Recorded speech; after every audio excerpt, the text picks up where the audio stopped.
it on? Okay. A very good evening to all of you. Thank you for joining us. Thank you for joining live for this session. Welcome to the KCET 2026 live discussion of paper physics and chemistry. This is 23rd April and most of you would have just finished your chemistry paper and physics paper in the morning, and maybe you would be traveling from your center to your home. Maybe you might be in metro, maybe you might be on bus, maybe you might be on cab, and you are so anxious you might be looking around everywhere on the internet to check what kind of paper it was, whether it was easy for everyone, whether it was difficult for everyone. Everything we are going to discuss today. I'm damn sure all of you would be tired today, so just relax, take a deep breath, and let us discuss the paper, how KCET 2026 has been and how it was compared to the last 2025 paper. So today at RV Learning Hub, I will be discussing along with my very expert team about this paper today. A little brief about myself. My name is Mithil Rajai. I am the head of academics at RV Learning Hub, and I also have the privilege to head the Department of Physics here. Apart from that, I have 8 years of experience in teaching for KCET, NEET, JEE Main and JEE Advanced. With this experience of my team, I am bringing here to all of you what is the KCET exam going to be for this year and what to expect also for the tomorrow's exam, that is mathematics and biology. So what I felt looking at the paper when I went through the physics paper is that paper was a little bit of easy to moderate or moderate, and not just physics, I also had some chance to talk with my head of the department of chemistry, and I would also like to invite our department head of chemistry, Suresh Babu sir. Hello sir. Hi. Hello, Yes sir. sir. I had to pull Suresh Babu sir immediately out of the paper discussion. He was just receiving the paper at around 4 p.m. I think all of you would have submitted your paper at around 3:50, and we got our paper at 4 p.m. sir. 4 p.m. exactly. And sir started solving and definitely giving us an overview of the paper immediately. It But is always happens, sir, only for chemistry. chemistry is always in the crunch. If we have to go live at 4:30, Yeah. we had to pull sir out at 4:30 immediately. Sir, please come, share your experience, share your overview about the chemistry paper with our audience today. So this is what Suresh Babu sir is. He is the head of the department of chemistry with a huge experience of 11 years, and he is also an alumni of IIT Madras. Sir, before we start, shall we just discuss where all our audience can follow us? You can follow us on Instagram, you can follow us on LinkedIn, YouTube, where you are already right now, and you can also visit our website, that is RV Learning Hub. Just to start, before going to the actual analysis, I would just introduce you what RV Learning Hub does. RV Learning Hub comes under the umbrella of RV Educational Institutions. At RV Learning Hub, we cater to all the RVPU colleges, maintaining the academics, maintaining the operations at every of the RVPU college, and we ensure that the education and the expertise that our team has can be distributed everywhere in Karnataka and beyond, and the opportunity of education that our students have can be even more expanded to others. So with that, sir, shall we go to the analysis? Do you want to talk to the students about something about their efforts in the last 2 years before that? Yes, sir. Yes, sir. So, good evening to all the students over here. And I've looked at the paper, chemistry. It's not like last year. What I feel is last year it was easy to moderate. This time I can say the question paper level is bit moderate. There are only 50% of the question they have asked, easy. Remaining moderate. There are 4 to 5 questions are bit they have asked lengthy. So these 5 questions also will give a lot of difference in terms of marks in chemistry especially. I hope physics, I think. It was around easy to moderate, Easy I to would say. moderate. Moderate still. Moderate. There were some 22. I'll just show you the analysis. But whatever it is, please keep in mind that it is just an analysis. Just take it so that it can cure your anxiety if you have found the paper difficult or moderate or easy. It is okay. Everyone, most of you would have found the same things. So let us dive into the analysis quickly. I'll first go through the physics overview of the paper. Though overall, our team felt that the paper was at moderate level. I will also show you what was the paper distribution. From first PUC we got some 20 questions, and second PUC we got 40 questions. If I compare it with last year paper, I felt that this year's paper was a little easier compared to last year. More number of easy questions were added than moderate questions. Last year there were more moderate questions than easy questions. So I would rate this paper as moderate, and if you all have solved last year's paper and you found that as a difficult paper, this paper would have felt easier. But of course, being in the examination hall, we are no judge, nobody else is a judge, you are the judge how you felt the paper. But I am sure that students who have prepared in their first PU and second PU, I think they would have done really well. Yes. The questions were within the syllabus. Was any question out of syllabus, in sir? chemistry, I don't find any out of the syllabus questions. And what I feel is, especially in chemistry, whoever is done NCRT proper revision, and instead of going for higher level materials, they would have done very well in the KCET in chemistry. Okay. Yes. So especially if I talk about the chemistry point of view, I don't know, maybe in physics we follow proper NCRT thing, but in chemistry somewhere the one line they are giving. Yes. Those questions also, the kind of memory based question they've asked in this exam. So they have used every nook and corner of the textbook. Exactly. Yes, yes, yes. You know, some students feel that what is there in NCRT and they'll take very lightly, they'll look for the higher level competitive. Those students may struggle in few questions, I think, what I feel. If would have gone through properly NCRT, you would have attempted minimum 59 to 60, easily you can score in this. Yes, yes. Let us look into the overview of the paper. We have tried to find out how many questions were asked from each of the chapters. Highest weightage, just like every year, has been to current electricity in physics, followed by ray optics and electric charges and fields. So year on year, what we have seen is this is the pattern. They have not deviated from the pattern. The questions are also maximum coming from these chapters every year on year. Only good thing is this year the questions were a little easier compared to last year. So this is the chapter distribution of each and every chapter. This is from first PU. First PU, the number of chapters highest that came were from laws of motion, which was very much expected. Laws of motion is the favorite chapter if they have to ask a question based on the KCET pattern, followed by gravitation. There were one question asked from almost all chapters at least, the least being thermal properties, waves and oscillations. Sir, you would like to take over chemistry? Yes, sir. Yes, sir. So, if it comes to chemistry, the paper level, especially in organic chemistry, they have given very easy. And when it comes to physical chemistry, there are some question bit lengthy, very difficult to answer, like whatever the given time. And there are some inorganic chemistry questions can able to answer. What I feel is physical chemistry a little bit lengthy. There are only 4 to 5 questions. You don't have to worry about the overall. So these questions, whoever is answered properly with the time management, I think those are the winners, I feel, in chemistry especially. And organic chemistry, what I feel, they went to NCRT front page and last page, you know, like Sir said now, every line, you know, they went. Those type of questions also asked in the this year KCET.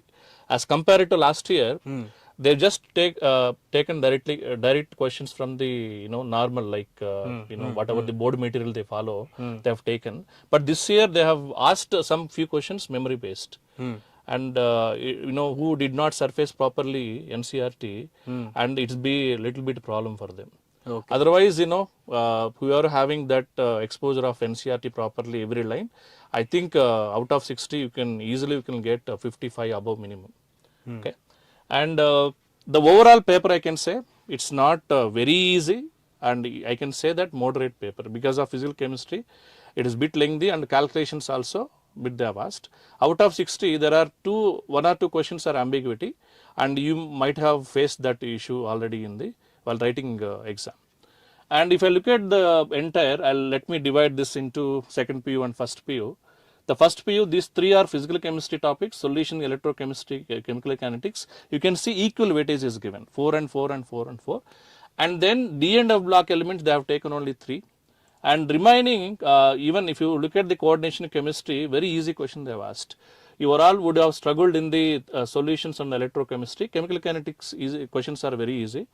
When it comes to organic chemistry, the most come from haloalkanes and haloarenes, aldehydes and ketones and carboxylic acid. But as we know, right, always organic chemistry, which is always linked with the other topics.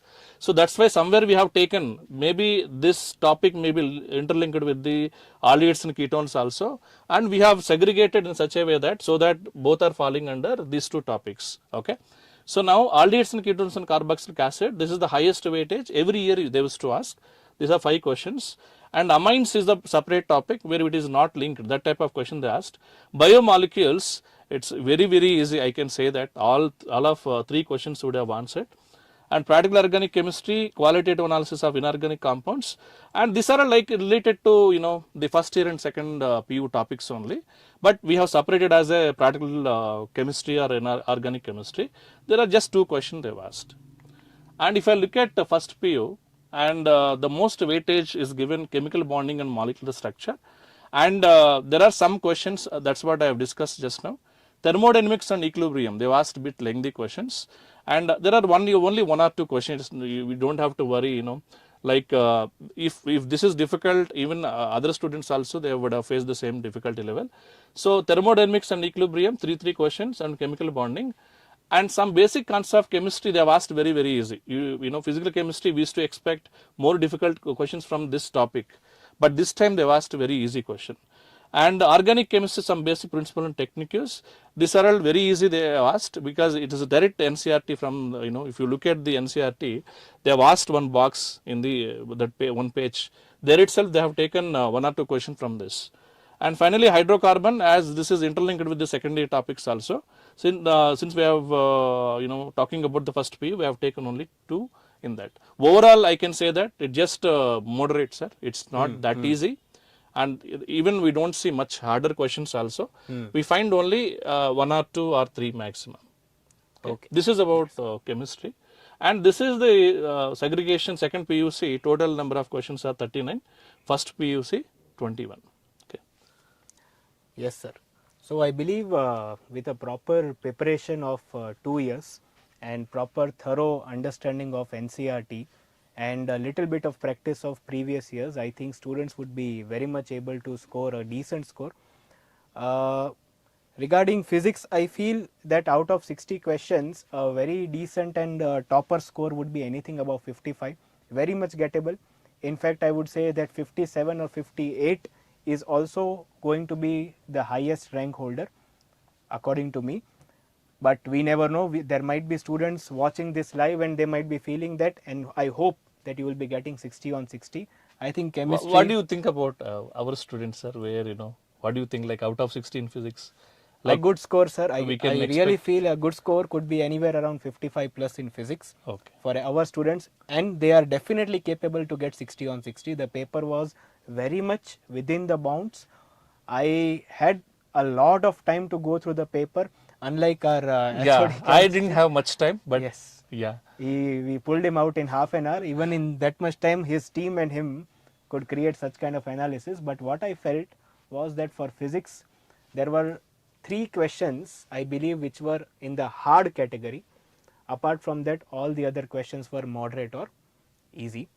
So to discuss more about now the subjects and discuss each and every question, I would now like to start with our first subject expert. I would like to invite Chiranjeevi sir, Chiranjeevi Sinha. He is the, sir, please, sir. Hello everyone. He is the associate HOD of physics department and also a senior lecturer at one of our campuses. He will be going through the first few questions of physics paper. We are going to follow paper code A1 and we are going to solve one question, each and every question of the paper. So I would now like to hand over to Chiranjeevi sir and let him take over with the rest of the team. Yes. We'll just hand it over to Chiranjeevi sir in 1 minute. Yeah, wishing you all the best students for tomorrow exam. I hope all our students would have done pretty well in the examination. Chemistry, we can expect all our students more than 55, and since sir told physics also very easy, so I hope all our students going to get out of 120. We can expect minimum 110 above. Let's see. Let's hope. Okay. Thank you and wishing you all the best for tomorrow exam. Thank you, sir. So once again, good evening everyone. As we are going to discuss or going to decode the physics paper in the beginning. So brief introduction about me. Chiranjeevi Sinha, Associate Head of Department Physics and a Senior Physics Lecturer, and I am also alumnus of IIT ISM Dhanbad and I have teaching experience of 8 years. So let's start with first question from physics. So the first question is taken from units and measurement chapter. This is based on writing dimensional formula. So I will be starting with the very first physical quantity, that is torque. So as we know,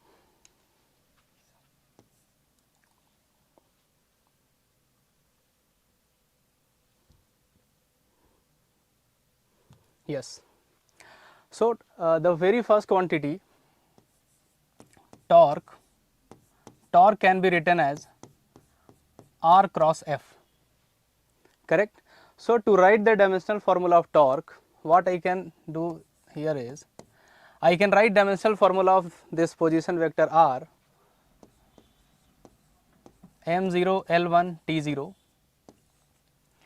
Then we have force dimensional formula can be written as mLT minus 2, correct. So now you can multiply m to the power 0 and 1, so I will be getting 1, L to the power 1 and 1, so 1 plus 1 is 2, 0 minus 2 is minus 2. Now if you look at the second column, list 2, we have m1 L2 T minus 2, m1 L2 T minus 2, so this torque is matching with fourth one. Now the second physical quantity, that is gravitational constant. So we know the gravitational formula G m1 m2 upon r square. So how to find dimensional formula of gravitational constant? We can write F r square upon m1 into m2. Now what is the dimensional formula of force? Just now I have written mLT minus 2, so I can write the same mLT minus 2. R square, R is length, so I can write L square. Then mass into mass, so I can write m square, correct. So m to the power 1 and 2 in the denominator, so I can write 1 minus 2 as minus 1. L to the power 1 plus 2, it can be written as L to the power 3, and then we have T to the power minus 2. So this gravitational constant is matching with minus 1, 3 and minus 2. So I think third one. Then next we have capacitance. So as we know the formula of capacitance, we can write C is equal to charge upon potential difference. This potential difference can be written as, from this formula, work done is equal to charge into potential difference Q into V.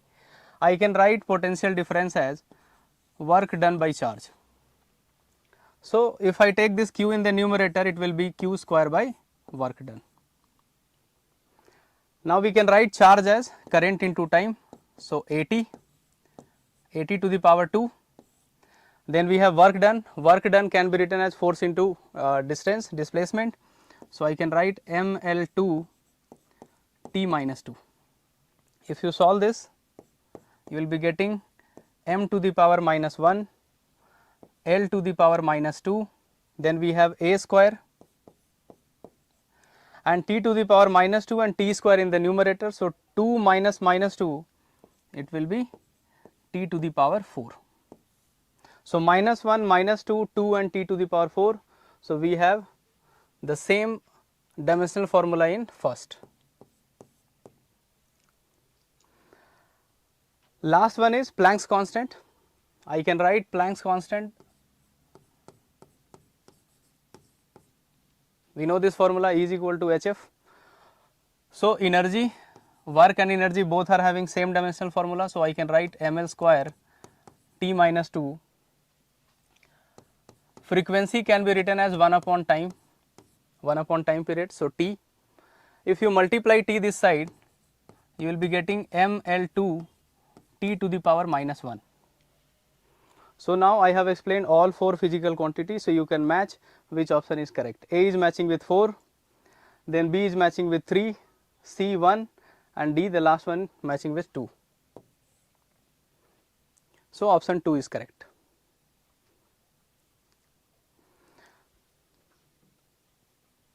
Moving to the next question. A car covers the first half of the distance between two places at 40 kmph and another half at 50 kmph, and we have to find average speed of the car. Suppose the total distance between 2 points is d. I am dividing this distance into 2 equal parts, d by 2 and d by 2. Speed for the first half is 40 kmph, next half 50 kmph. We know the formula of average speed. Average speed can be written as total distance covered divided by total time. Total distance by total time is average speed. Now what is the distance between point A and B? I have assumed that distance as d. Now we have to find the time of journey from point 1 to 2. So how to find time? So we have different speed for a first half and second half. So what I can do, I can write to find time distance upon speed, d by 2 upon 40, d by 2 upon 50. So I can write d by 2 upon 40 time for the first half, d by 2 upon 50 time for the second half. I can write d by 2 outside, means I have taken this as common, and then it can be written as 1 by 40 plus 1 by 50. This d and d will get cancelled. Further I can write 1 upon 1 by 2, correct, and the LCM of 40 and 50, I can write it as 50 into 40 and in numerator 40 plus 50. Then take 2 into 50 into 40 in the numerator, 50 plus 40 in denominator, that is 90, and we can cancel 1 0. So at last what we are getting, 50 into 4 into 2 divided by 9. So I can say 400 by 9. Which option is correct then? So if you look at the first two options, 44.44 and 45.00, if we multiply by 45, you will get 40 something, more than 400, correct? So the answer will be slightly less than 45, so 44.44 will be the right answer.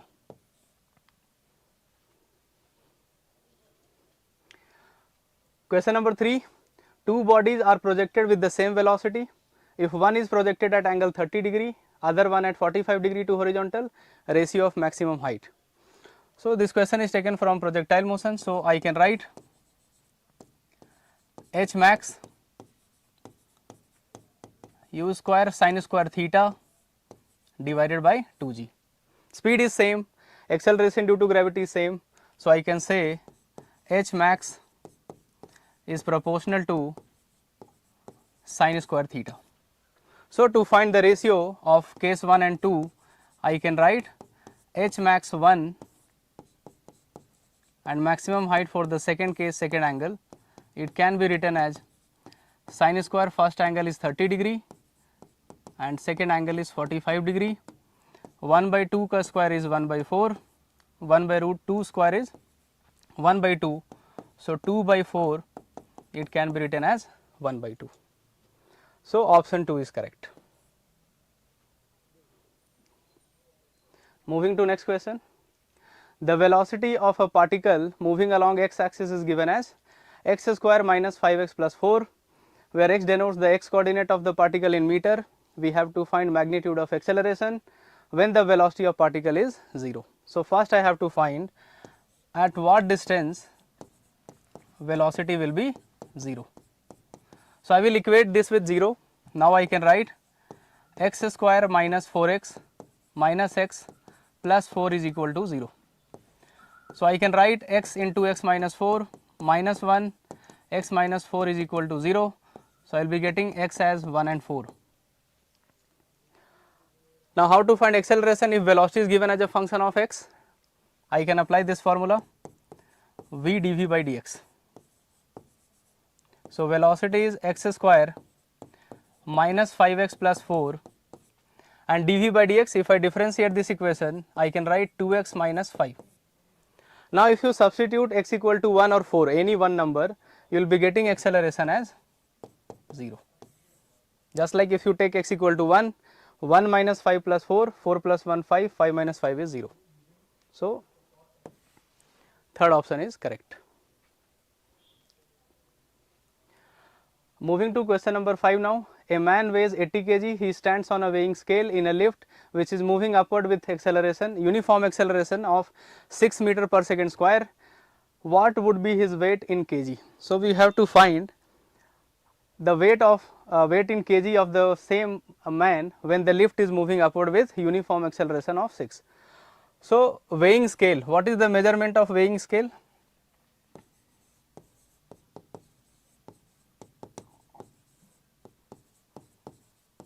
Normal reaction.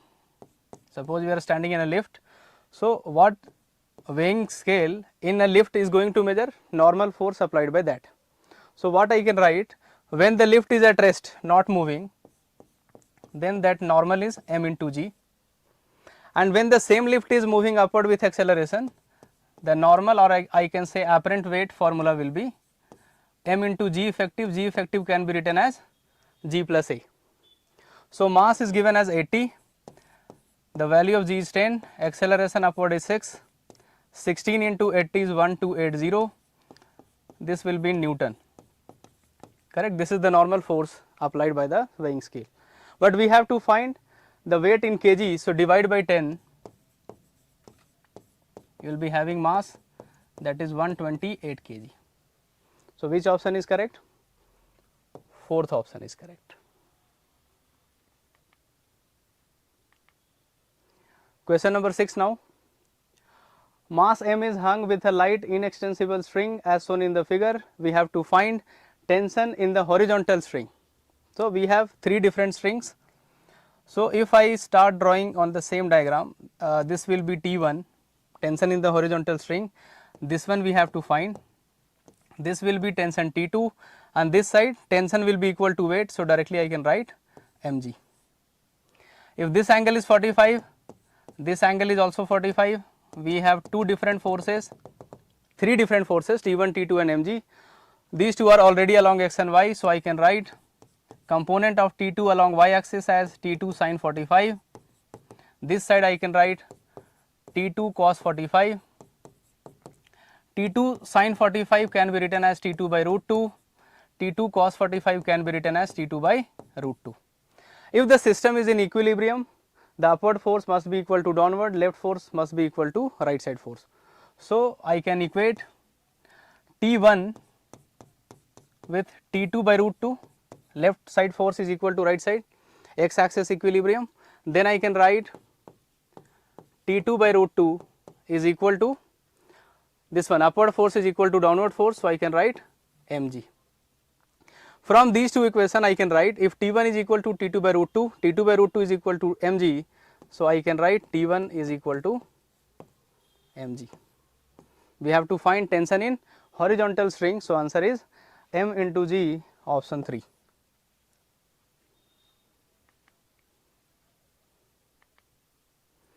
Question number 7. Two bodies with kinetic energy in the ratio 3:1 are moving with equal linear momentum, the ratio of their masses. So, the ratio of kinetic energy, if I write kinetic energy as K1 and K2, the ratio is given as 3/1 with equal linear momentum. So, I will denote linear momentum by P. So, P1, P2 both objects are having same linear momentum equal to P. We know one formula that will relate both kinetic energy and momentum, K is equal to P square by 2m. It is already given P1, P2 are same. So, P is constant for both, 2 is also constant. I can say kinetic energy is inversely proportional to mass. So, this kinetic energy is inversely proportional to mass. So, I can write K1 by K2 is equal to, both are inversely proportional. So, inverse ratio K1 by K2 is equal to M2 by M1. What is K1 by K2? 3/1. What we have to find? The ratio of their masses means M1 by M2. So, I can write M1 by M2 as 1 by 3. So, 1 by 3 means second option is correct.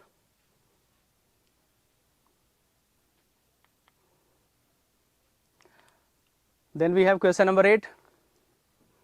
Horizontal force of 5 Newton is applied on a stationary body of mass 5 kg which is initially at rest on a frictionless table. The change in kinetic energy of the body in 10 seconds. So, suppose one object is kept on the floor, mass is 5 kg, horizontal force applied is 5 Newton and there is no friction, frictionless surface. So, no force acting on the left side. So, how to find acceleration on the block? Force by mass. Force is 5 Newton, 5 by 5 we have 1 meter per second square. What we have to find? Change in kinetic energy, correct. So, to find change in kinetic energy, if we have initially the object was at rest, so initial speed is 0 and kinetic energy is also 0. So, we can find final velocity, acceleration is constant. So, I can write V is equal to u plus at, initial speed is 0, acceleration is 1, time is 10 seconds. So, I can write 10. So, velocity at 10 seconds is 10 meter per second. So, I think initial kinetic energy is 0. So, if I find final kinetic energy, then final minus initial will be the change in kinetic energy. So, I can say change in kinetic energy is equal to final minus initial, final is already 0. So, change will be equal to final kinetic energy.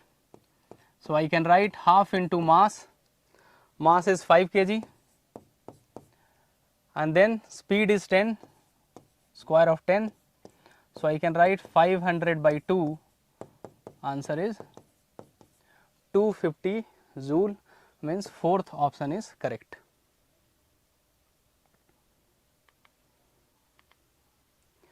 Question number 9. Angular momentum of a body remains constant if net external force is 0, net external torque is applied, net pressure is applied, net external torque is not applied. So, very simple question. So, if torque angular momentum is constant, so if I write this formula, net external torque, we know dl by dt, correct. So, if L is constant, differentiation of any constant is 0. So, net external torque will be 0. So, I can say fourth option is correct. Question number 10. If the earth were to suddenly contract to half of its present radius, what would be the duration of the day? And mass remains same, correct? So what I can say, the torque applied by its weight will pass through the center, so torque is 0. So I can say just the previous question, if net external torque is 0, then angular momentum will remain constant. If angular momentum is constant, I can say I omega initial angular momentum and I dash omega dash as final angular momentum. So what I can write, earth can be considered as a solid sphere, so I can write 2 by 5 mr square into omega, initial I and omega. Finally, mass is same, correct, but the radius is half now, so I can write r by square of r by 2 and omega dash means final angular velocity. So this 2 m by 3 will get cancelled, r square will also get cancelled, so I can write omega is equal to omega dash by 4. So you can convert this omega into time period, 2 pi by t, this side also 2 pi by 4 t dash, so t dash can be written as t by 4 as final answer. What is the duration of day right now? 24, so 24 divided by 4, so answer is 6 hours. Question number 11. Imagine a new planet having the same density as that of Earth. So density is same, Earth and the new planet, but it is 2 times bigger than the Earth in size. If the acceleration due to gravity on the surface of Earth is g, then the same thing on the new planet is g dash. Find the relation between these two.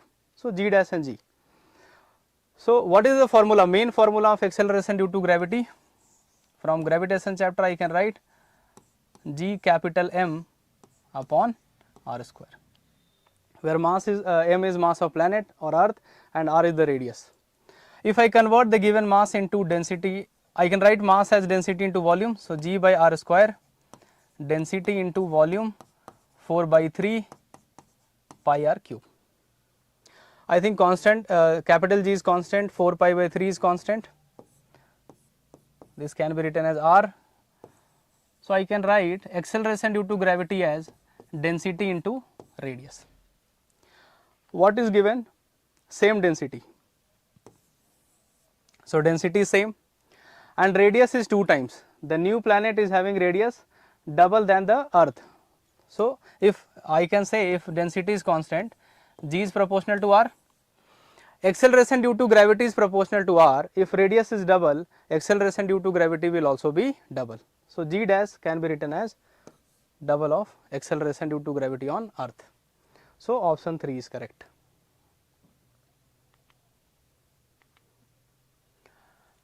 Now question number 12.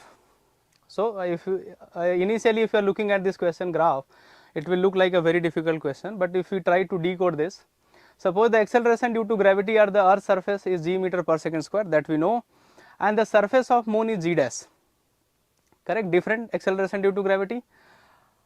An m kg passenger goes from the earth to moon in a spaceship moving with a constant velocity. Neglect all other objects in the sky. Which curve best represents the weight as a function of time?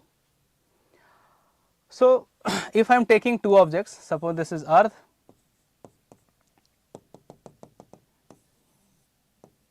and this one is moon, E and M, and the distance between E and M suppose is given. If any object will start moving from this point, from the surface of earth, correct, initially the attraction force, gravitational attraction force by earth will be more as compared to moon, correct, but it is moving with constant velocity. So there will be a point where the gravitational attraction by earth and gravitational attraction force by moon will cancel each other. That point can be known as neutral point, where gravitational field is 0. At that point net force is 0, so I can say G effective will be 0. So going from the surface of earth to moon, initially t equal to 0, weight will be mg, then it will decrease up to 0, G effective is 0 means weight is also 0. So it will decrease from mg, capital Mg to 0, and then it will increase to g dash, m into g dash, that is the force by moon. So, I think this is the most appropriate answer, this one. No other option is having 0 value at any time. So, I can mark third option.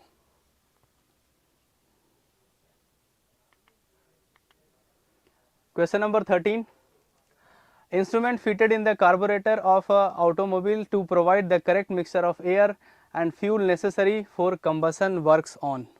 And there are 4 options given: Pascal's law, Bernoulli's principle, Newton's law of cooling, and Archimedes principle. So, I think maybe you have completed this topic in detail, maybe in NCERT, but I will explain this. In carburetor, we are using this device to mix air and fuel, and to mix air and fuel we need a setup called venturimeter, correct. So, venturimeter, I will just give an idea. It will be a narrow section, correct, cross section will be less at one point and then it will be same.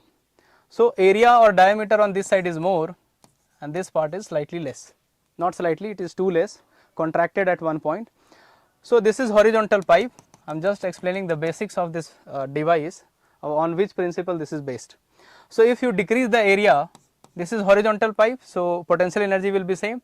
So, only two things we have: potential plus, sorry, kinetic energy plus pressure energy. So, if area is less, velocity is more, and if velocity is more, pressure will be less, from Bernoulli's principle. So, answer for this question is second option. Area at this point is less, velocity is more, so pressure will be less. If pressure is less, it will create vacuum or less pressure area and it will pull the fuel from the bottom. This is just the fundamental idea. So, the principle on which this device is based is known as Bernoulli's principle. This question is taken from solid chapter, mechanical properties of solid. There are two wires of same material and same length, while the diameter of second wire is 2 times the diameter of first wire. So, I can write D2 is equal to 2D1. Length is same, material is same. Length is same means I can write L1, L2 as L, and material same means Young's modulus is same. So, I can write Y1, Y2 is equal to Y. Diameter is double, then the ratio of extensions produced in the wires by applying same load. Load is also same. So, I can write force or load F1, F2 is equal to F. These three are same, diameter is different. What is the formula to find extension in wire? FL upon area of cross section into Young's modulus. I think force is same, FLY, these three are same. So, even if you write, okay. So, if I am applying this formula for the first case, I will be writing FL upon A1 Y. Load, length and material is same. So, FLY will remain same, only area is different. For the second case, I can write delta L2 FL upon A2 into Y. Now, if you divide these two equations, delta L1 by delta L2, you will be getting A2 by A1. Area can be written as D2 square by D1 square. What is the ratio of D1 D2, or D2 is equal to 2 D1. So, if I square, I will be getting 4 D1 square upon D1 square. So, answer is 4 by 1. So, which option is correct? Fourth one is correct. Moving to next question. Question number 15.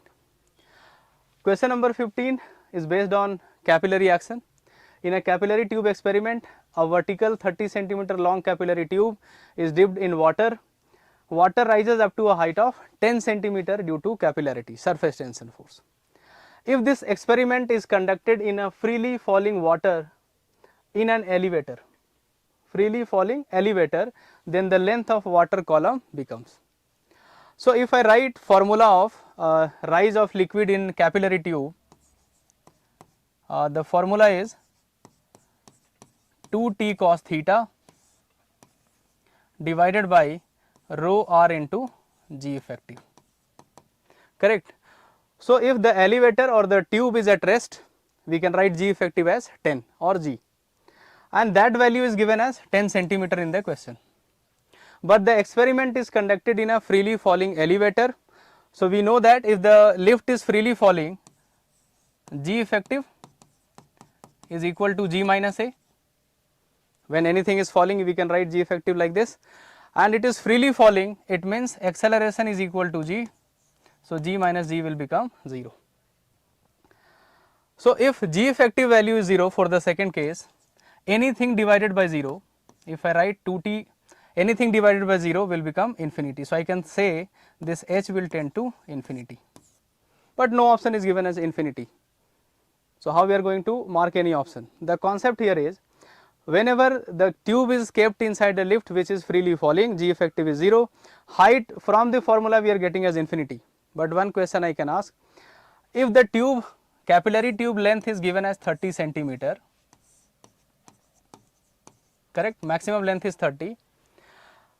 If the formula is giving infinite answer, I can ask one question, why the liquid is rising? Liquid is rising due to capillary action, capillary force applied by glass to water molecule. Is there any glass molecule available after this 30 centimeter? Answer is no. So if no glass, no material, no one is going to apply surface tension force. So it will rise maximum up to 30 centimeter and it will stop. So the answer for this question is 30 centimeter. So as I have completed 15 questions from physics, now I would like to request Simran ma'am to come here and explain the next part of this physics paper.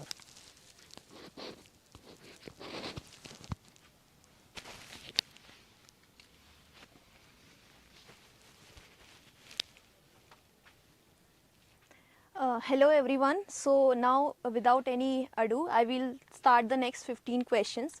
Let's take a look at the 16 questions. 16 question is, in thermodynamic processes, which of the following statement is not true? So we have to identify in this question the processes which are the statement which are not true. So the first statement is, in an isothermal process the temperature remains constant. That's the definition of isothermal process. So this statement here is true statement. Next statement is, in an isobaric process the volume remains constant. If you know the isobaric process, pressure remains constant, not volume. So here this statement is incorrect. Pressure remains constant. That's why this statement is false statement. Okay, let's also see the other statements. The other statement, third one is, in an adiabatic process the system is insulated from the surroundings. That's the definition. So this is again a true statement for you. Okay, then in the last statement it is, in an adiabatic process Pb to the power gamma is equals to constant. That's also a adiabatic condition. So this statement is also true. Hence our option second is the correct option in this question. Okay. Now let's take a look at the next question. Next question is 17th. Here you can see the graph of pressure P and volume V of 1 mole of an ideal gas at constant temperature is. So we have to draw a graph between pressure and volume at a constant temperature. So if you know Boyle's law states that P is inversely proportional, the pressure is inversely proportional to volume at constant temperature when there is a fixed number of moles of a gas, of an ideal gas. So from this law I can say that the fourth option, which is my rectangular hyperbola curve, is my correct option here. Okay. Now moving on to next question, 18th. A mass of 1 kg is executing SHM, that is simple harmonic motion. Its displacement is given by x is equals to 6 cos 100 t plus pi by 4 centimeters. What is this? Maximum kinetic energy. We have to find maximum kinetic energy here. So kinetic energy is given by a formula which is half m omega square a square minus x square. Okay, this came from half mv square only. If you put velocity value, that will be omega square into a square minus x square. Now the kinetic energy is maximum when x is equals to 0, that is at the mean position. There the velocity is maximum, so the kinetic energy is also maximum. So this can be written as half m omega square a square. Okay, so in the question it is given that the mass is 1. So here this is my mass value, m is equals to 1. Now here omega is the coefficient of t. This, if you know the equation, the general equation of SHM, which is x is equals to a sine or cos, you can take any trigonometric like sine or cos, sinusoidal function. So this will be cos omega t plus phi. So here if I compare this, omega is 100. Okay, so I'll write here m is equals to 1 and omega is equals to 100 and a is equals to 6 centimeters. Okay, then if I put all the values in that equation, then k max will be given by half into 1 into omega is 100, 10 to the power 4 I can write this, and a is 6 centimeter, which is 6 into 10 to the power minus 2, all in SI units squared. Okay, so if I solve this, this will come out to be 18 joules. That is your option number 4. So fourth option is the correct option here. Now moving on to next question. Next question is this one. Question says a source of frequency nu gives 6 beats per second when sounded with a source of frequency 200 hertz. The second harmonic frequency 2 nu of the source gives 8 beats per second when sounded with the source of frequency 420 hertz. The value of nu is, so we have to find the value of nu, that is your unknown frequency. If you know what is beat frequency is the difference between two similar frequencies that we are using to create the beat sound, right? So if the formula for that is like that is the beat frequency, that is your, how much it is? For the first case it is 6 beats. Okay, so 6 is equals to, should be equals to the difference of these two frequencies. In the first case it is nu and 200. So this will be 200 minus nu. Okay, you can write this as 200 minus nu or nu minus 200. We will take the modulus of this. Okay, so from this if I remove the modulus, I will get 200 minus nu is equals to plus minus 6. Okay, we can take two values. So here these two values, nu values can be, either it can be 206 or it can be 194 hertz. Okay, these can be the values of nu. So if you look in the options, it is pretty clear that option number 2 is the correct option because none of the other options are matching. But let's look at the other case. Other case says that the second harmonic frequency 2 nu of the source gives 8 beats per second. So if you form another equation like this same equation like this, then that equation can be written as 8 is equals to 420 minus 2 nu. Okay, that will be your equation. So if you solve this equation, you will again get two values. Those two values will be, this 2 nu can be written as 428. Either you can write it as 428. It's the same thing, you can do it. Let me show you. That will be 420 minus 2 nu is equals to plus minus 8, right? The same thing that I did here. So if I solve this, this will be this can be written as 2 nu can be written as, either it can be 428 or it can be 420 minus 8, that is 412.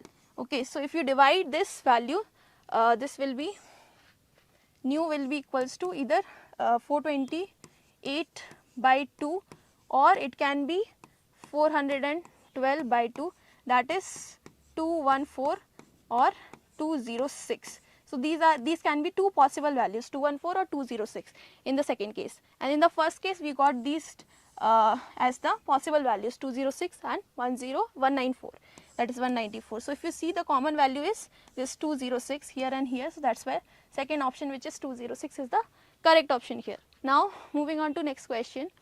Next question is 20th. Here we have a following statement. Following are the statements of a few processes taking place in nature. So they have given us 4 processes, first, second and third and fourth, and they have asked which amongst these processes are irreversible in nature. So what are irreversible processes? Irreversible processes are those processes which cannot go back to their original state on their own. Okay, so you have to do some work to make them go to their original state. Okay, but we have to identify irreversible processes, or you can also say that these processes are somewhat spontaneous in nature. Okay. Okay, so these are the processes which are spontaneous and their entropy, okay, it increases. So entropy of them also increases. So if you look at first statement, which is free expansion of a gas. So if you suppose you have a box and in that there is a gas, helium gas or anything you can take, and if you remove the lid of the box, then what will happen? The helium will expand into the atmosphere. Okay, now you have to do some work to not make it expand, right? So this free expansion of a gas is irreversible, right? Irreversible reaction, right? Now the second one, the combustion of a mixture of petrol and air ignited by a spark. So what is combustion? Combustion means burning with oxygen. So if petrol is mixed, petrol and air are ignited by a spark, air has oxygen, right? So this is also, you cannot make the petrol will change into heat energy or smoke, something like that. You cannot change the heat and smoke into petrol, right, again. So again this is also your irreversible process. Now the third one, the leaking of gas from the kitchen cylinder. So this is also kind of a free expansion of a gas, right? You cannot make the gas go again into the cylinder without doing any other work. So this is also irreversible process. Now fourth one, the energy of heat from one heated part of the liquid to the other colder part. So this is also how the nature behaves, right? The heat from the the hot surface will go to the cold surface spontaneously. So it is also a irreversible process. You cannot make the heat go from a cold to a hot place. This can only happen in a refrigerator, right, in a fridge. But then you have to have some device that is converting that, right? So that's why these all processes are irreversible process. So here fourth option is the correct option, okay. Now moving on to next is 21st question. The question says an electron falls through a distance of 1.5 centimeter in a uniform electric field of magnitude. So the magnitude of the field is given as 2 into 10 to the power 4 Newton per Coulomb, okay, and it was at rest initially. The time taken to cover this distance in seconds is, so you have to find the time taken, okay. So they have given the distance. If you know, there is one formula which is S is equals to, that is second equation of motion, S is equals to ut plus half at square. Since they have said that this starts from rest, so the initial velocity is 0, that means this whole term becomes 0, okay. So S can be written as half at square, okay. Now we know the S, like the distance covered, right, that is 1.5, but we don't know the acceleration suffered by that electron, okay. So how do I find the acceleration? See here, the electron suffers force due to the electric field, right? There is a presence of electric field. So the force suffered by that electron is equals to Q times E, that is the electrostatic force, okay. And we know from Newton's law, F is equals to ma. So this is ma is equals to Q times E. So A is equals to QE by m. So we got A as QE by m. Q is given, Q is the charge. Then you have E, that is your electric field. Then m is the mass of the electron, that is also given. You just need to put all these values. So the final equation, suppose this is my equation first, this is equation second. From these two equations I can write S is equals to half into A is QE by m into T square, right. So T square can be written as 2SM divided by QE, right. You just need to put all the values here. So if I put them, this is 2 into S is 1.5 centimeters.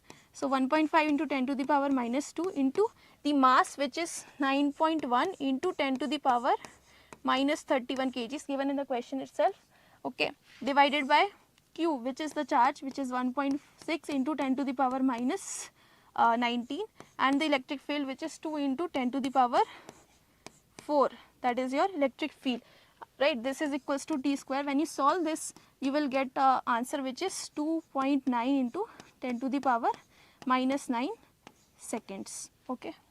So here my option number first is the correct option here, okay. Now moving on to next question. Next is 22nd. What will be the total electric flux through the faces of the cube as given in the figure with side of length A if charge Q is placed on at B, okay, midpoint of an edge of the cube, C figure. So here what they have given a cubical surface, and then you have a charge which is placed at B, which is the midpoint of this edge, okay, this edge, they have not named the edge, but edge of the cube. Now we want the total electric flux, right, that passing through the face of this cube. So if flux is concerned, then we know from Gauss law,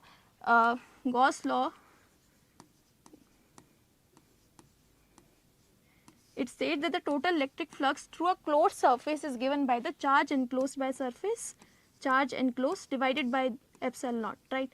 That was the statement given by Gauss, okay. So here if I consider surfaces such as let me take, okay, so this charge is not placed in a surface which is closed, okay, it is placed at the edge, so it is not closed. Suppose if I take such cubes which are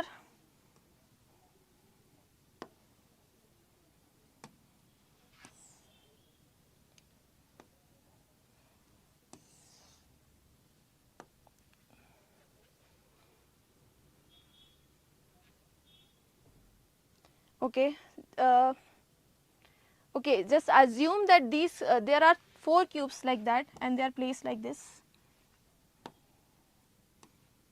Okay, suppose there are 4 cubes and this is the first face of the cube, the second cube is placed like that and the third cube is placed down and the other cube is placed like this, okay, and this edge is actually at here, somewhere here, okay.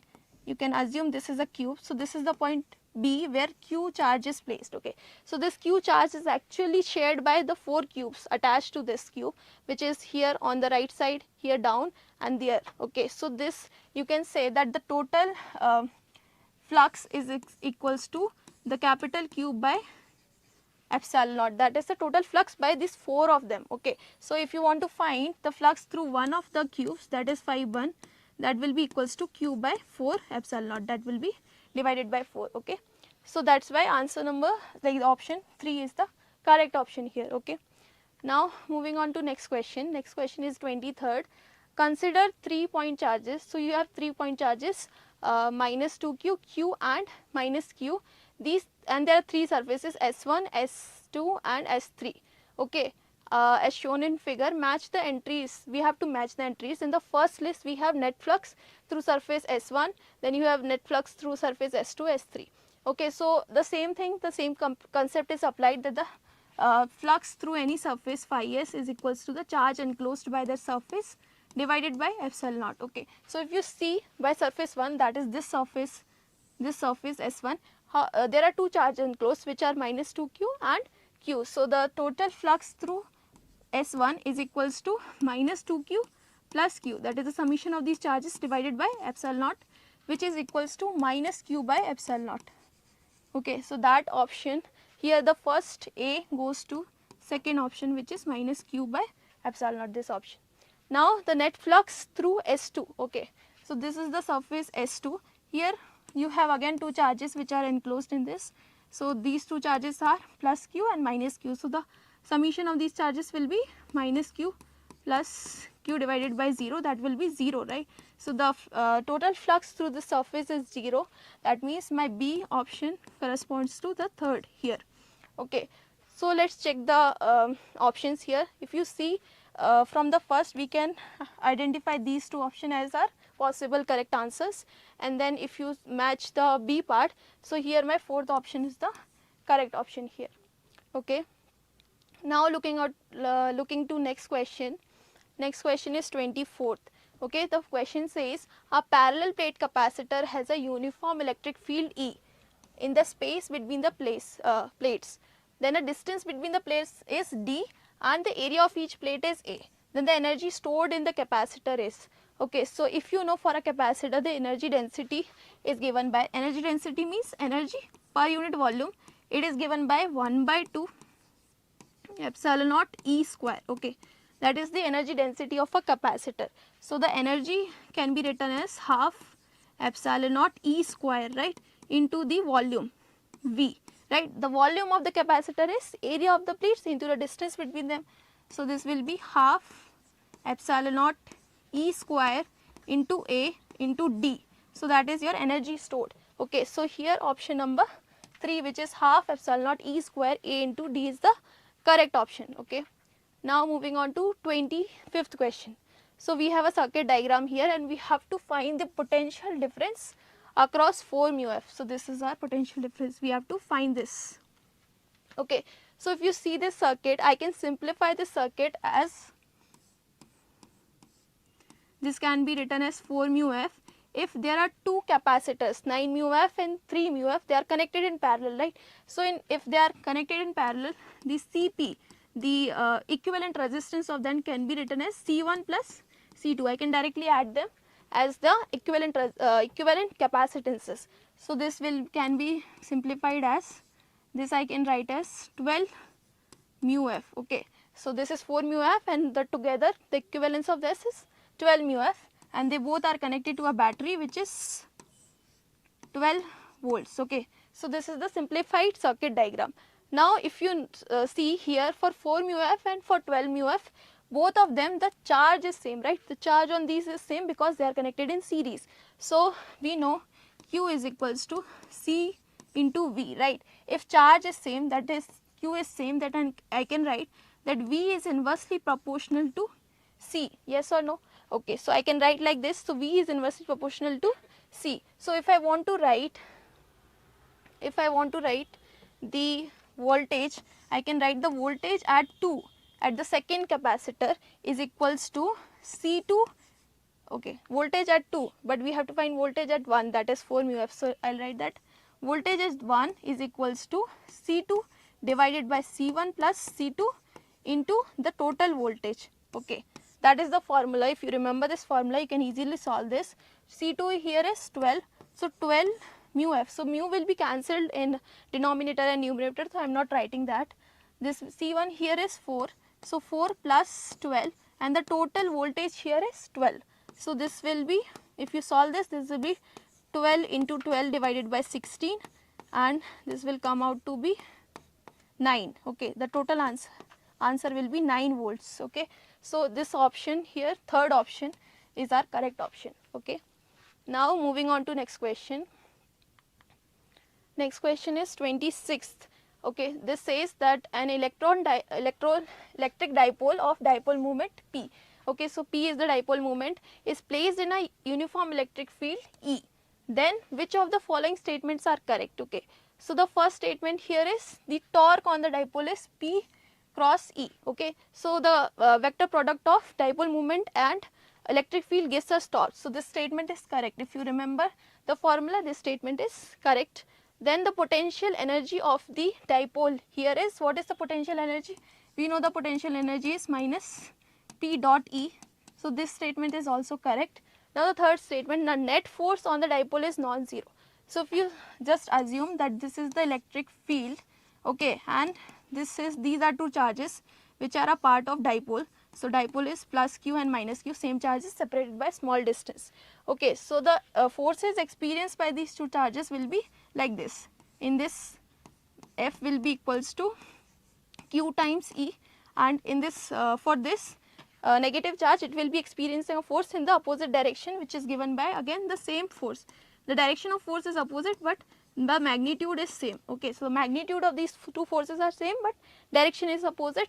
That means F net must be equals to 0. The net force on the dipole is, or on this system, is 0. So this statement here is wrong. This is a false statement. So here correct statements are 1 and 2nd only. Okay. Now moving on to 27th question.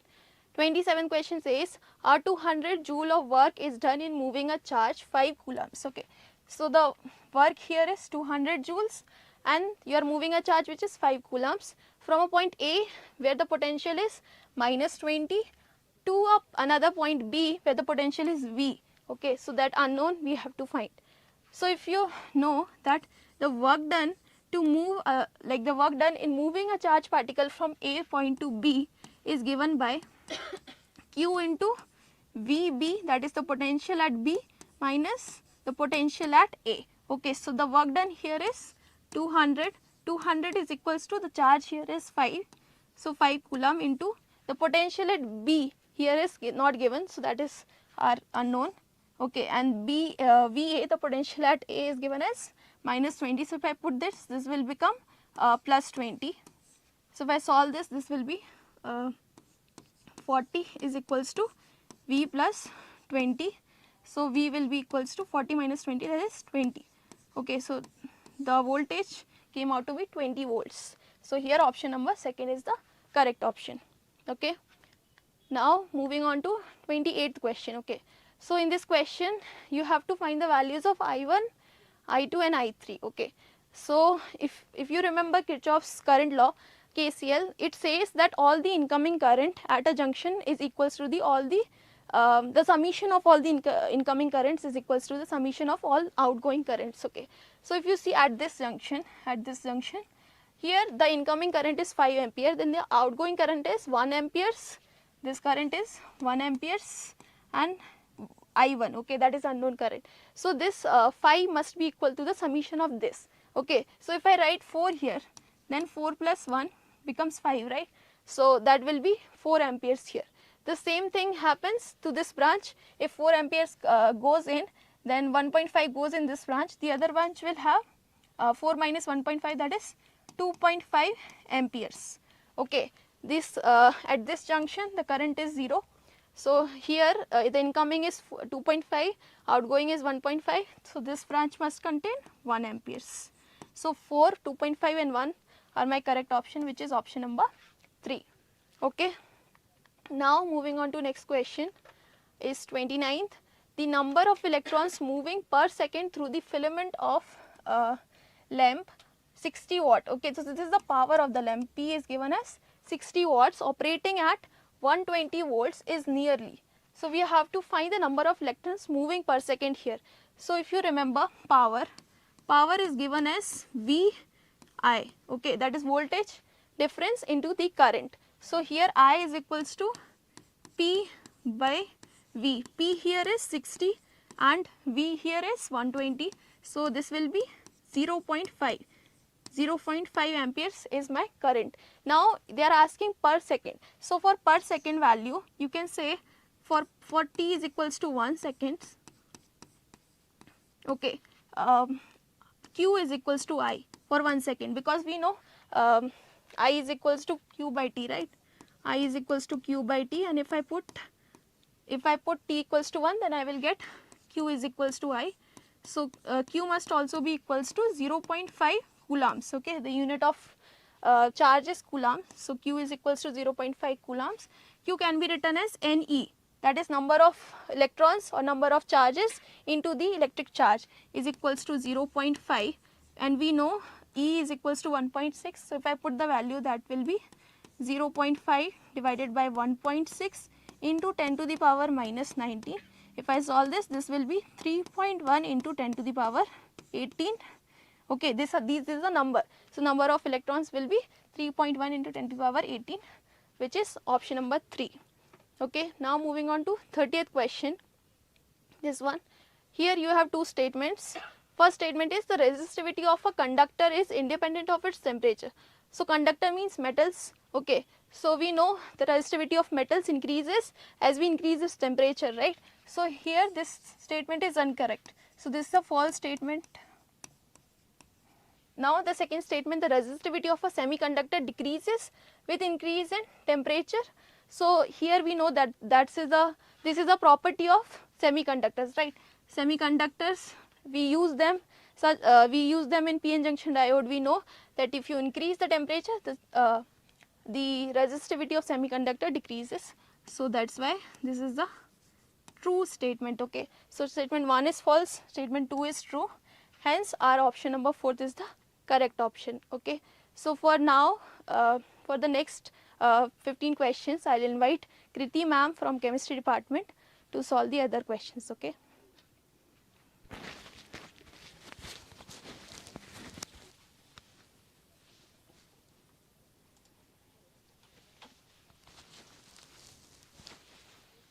Hi everyone, my name is Kriti and I am associated as a senior chemistry faculty with RVPU College. How was the paper, guys? I got to know chemistry was little tougher as compared to physics, but no problem. We'll start with the very first question and give you all the answer key. You just have to take out your pen and notebook and start solving with me. We'll start with the first question.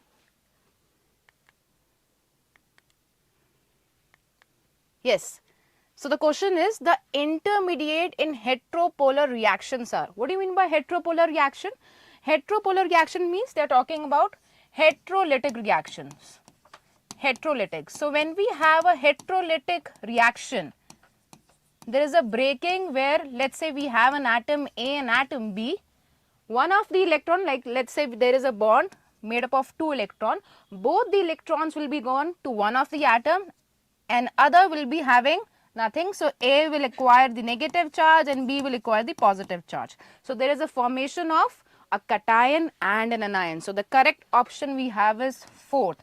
Both anion and cation are formed as an intermediate in the heteropolar reaction. Easy. Next. Okay. Now it's a statement wise question based to our Jayl-Dahl method. You know what? Actually, in this question, we have the hint in the statement 2 also. So the statement 1 says nitrogen in pyridine cannot be estimated by the Jayl-Dahl method. That is correct, because why? Pyridine is a cyclic structure, and in case of cyclic structure it cannot break and we don't have any hydrogen, so it doesn't show a reaction, it doesn't show by the Jayl-Dahl method. Now see the statement 2. It says nitrogen in pyridine changes to ammonium sulfate when heated in the concentrated H2SO4. So basically they are giving you a hint over here, like it's changing into ammonium sulfate. No, actually nitrogen, like let's say we have nitrogen in pyridine, in nitro group, in azo group, it does not react. It actually it does not even form in that case. So it does not show reaction with Jayl-Dahl method. So we'll say the first statement which says it is not been estimated by Jayl-Dahl method, that is correct, and statement 2 is false. So we got answer as first. Statement 1 is correct, but statement 2 is false. See, that's how we have to check with the questions like this. In the statement wise question, we have the options, we have the hints present in it. Moving on to the next. The number of chain isomers possible for the hydrocarbon with the molecular formula C5H12. So in case of chain isomers, we have to check the parent chain, not the branches. C5H12, how many ways we can make this? This is my C5H12, 1, 2, 3, 4, 5. Okay, this is one chain isomer, correct? Next, we can have butane with one branch, correct? This is second. And the last one we have with a 3 carbon atom, basically the propane. So we got 3 chain isomers for C5H12. Correct answer is 3. Okay, right? Second option. The compound with the molecular formula C20H42 is basically, like if you remember, we have methane, ethane, propane, butane, then all these names. After 10 it becomes like it's become decane. Then we have dodecane is for 20. Oh sorry, right, dodecane is for actually dodecane is for 12, icosapane is for 20, icosapane is for 21, right? 22, this is 22, dodecane is 22. No, 12, correct. So the correct option for C20H14 is icosane, right? Icosane is 21. Moving on to next, CCl bond in the methyl chloride compared to CCl bond in chlorobenzene. So they are comparing the bond in methyl chloride, CCl, in like we have CH3Cl, and chlorobenzene,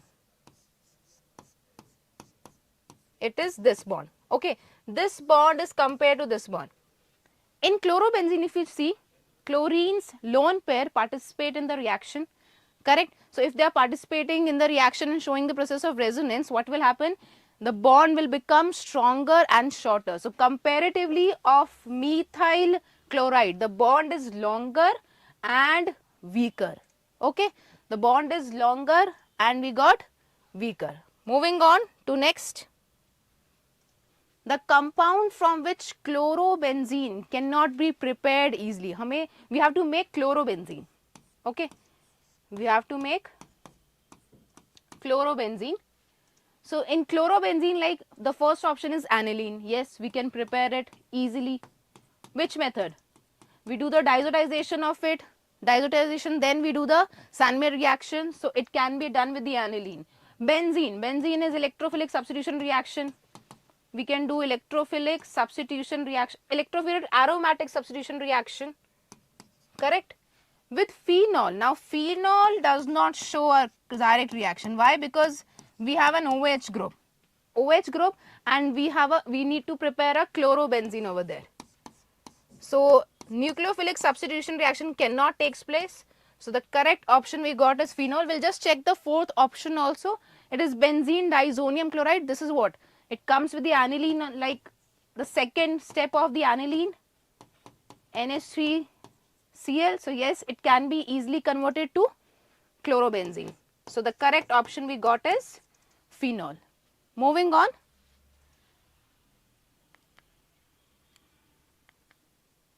In SN1 reaction, the alkyl halide that on hydrolysis produces racemic mixture. So if it's an SN1 reaction, we have to check two things. The carbocation should be stabilized and the compound should be chiral in nature. Now if there is tertiary butyl bromide, it is 3 degree, but the compound is achiral. Okay. 2-bromobutane, isopropyl chloride. So I think we got the B option, 2-bromobutane, where the compound is chiral and it can easily undergo the reaction of SN1, hydrolyze, okay, it will form a racemic mixture. Racemic mixture means in case of SN1 we have a carbocation. On one side the nucleophile can attack and the nucleophile can attack on the other side. So we got the two options. Methyl bromide not possible, isopropyl also it is not possible because again we don't have a proper carbocation will not be stabilized. So the correct option we got is 2.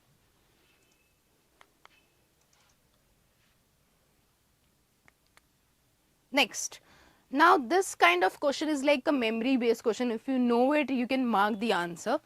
Match the compound of list 1 with their effects in the list 2. So like these are the treatments which is used for these kind of diseases, and some I think not all the diseases are mentioned. Chloramphenicol, it is used to treat typhoid fever. Thyroxine is used for goiter. Chloroquine is used for malaria, and chloroform we know it is used for anesthetic purposes. So A is 4, B is 3, C is 1 and D is 2. Correct option we got is 2. You can mark the answer and check. Next, RCH2OH alcohol is converted into RCHO. What type of reaction is happening? Oxidation is happening. So for oxidation we require a oxidizing agent. Alkaline KMNO4 is also an oxidizing agent, but it's a very strong oxidizing agent. It will convert into acid. So we won't require that. LiLH4 is a nucleophilic reducing agent, not required. NaC2H5OH also act as a reducing agent. This is a reducing agent. This is a reducing agent. So 1, 2 and 3 no. PCC, pyridium chlorochromate. It's a moderate oxidizing agent. It can convert the primary alcohol to aldehyde. It can easily convert primary alcohol to aldehyde. So the correct option we got is 4. 9th is 4th. Glycerol is a trihydric alcohol. It's a trihydric alcohol. So if you draw the structure of glycerol, it is this. Okay, this is glycerol. So what is the type of alcoholic groups present in it? If you check, this is what basically how do we check primary and secondary? If you see the option, there is primary, tertiary and secondary. If OH connected to a carbon connected to 2 other carbon, it is called as secondary alcohol. If OH is connected to a carbon which is connected to only 1 carbon atom, it is 1 degree. OH connected to a carbon having connected to only 1 other carbon, so it is primary. So we check it has 2 primary and 1 secondary alcoholic group. Question 10, the correct answer we have is 2. Moving on to next. The correct IUPAC name of the compound. Now it is like we have a ethoxy group, right? So first what do? We do actually mention this group. This is C2H5OH. Now check the longest chain. Longest chain is 1, 2, 3. This is my longest chain. What is the attachment? It is on the second, so we'll mark it as 2-ethoxy. Then there is one more substituent on the second position. It is 2-methyl. Alphabetically we have to mention in the IUPAC name. E come first. 2-methyl, and then the longest chain is of 3 carbon atoms. So 2-ethoxy 2-methyl propane without any space in the words and hyphen between a letter and the number. Okay. So correct option we got is 3. 11-3. Please mark this one. Next. The longest, I think I would say the organic question, where we have 3 options and we 3 answers. So first we have C3H6. What is it? It is propene. Propene. Correct? We have propene. Now in propene they have used diborane with H2O2NaOH. What type of reaction is this? Is hydroboration oxidation. So on hydroboration oxidation, if we check, it is what?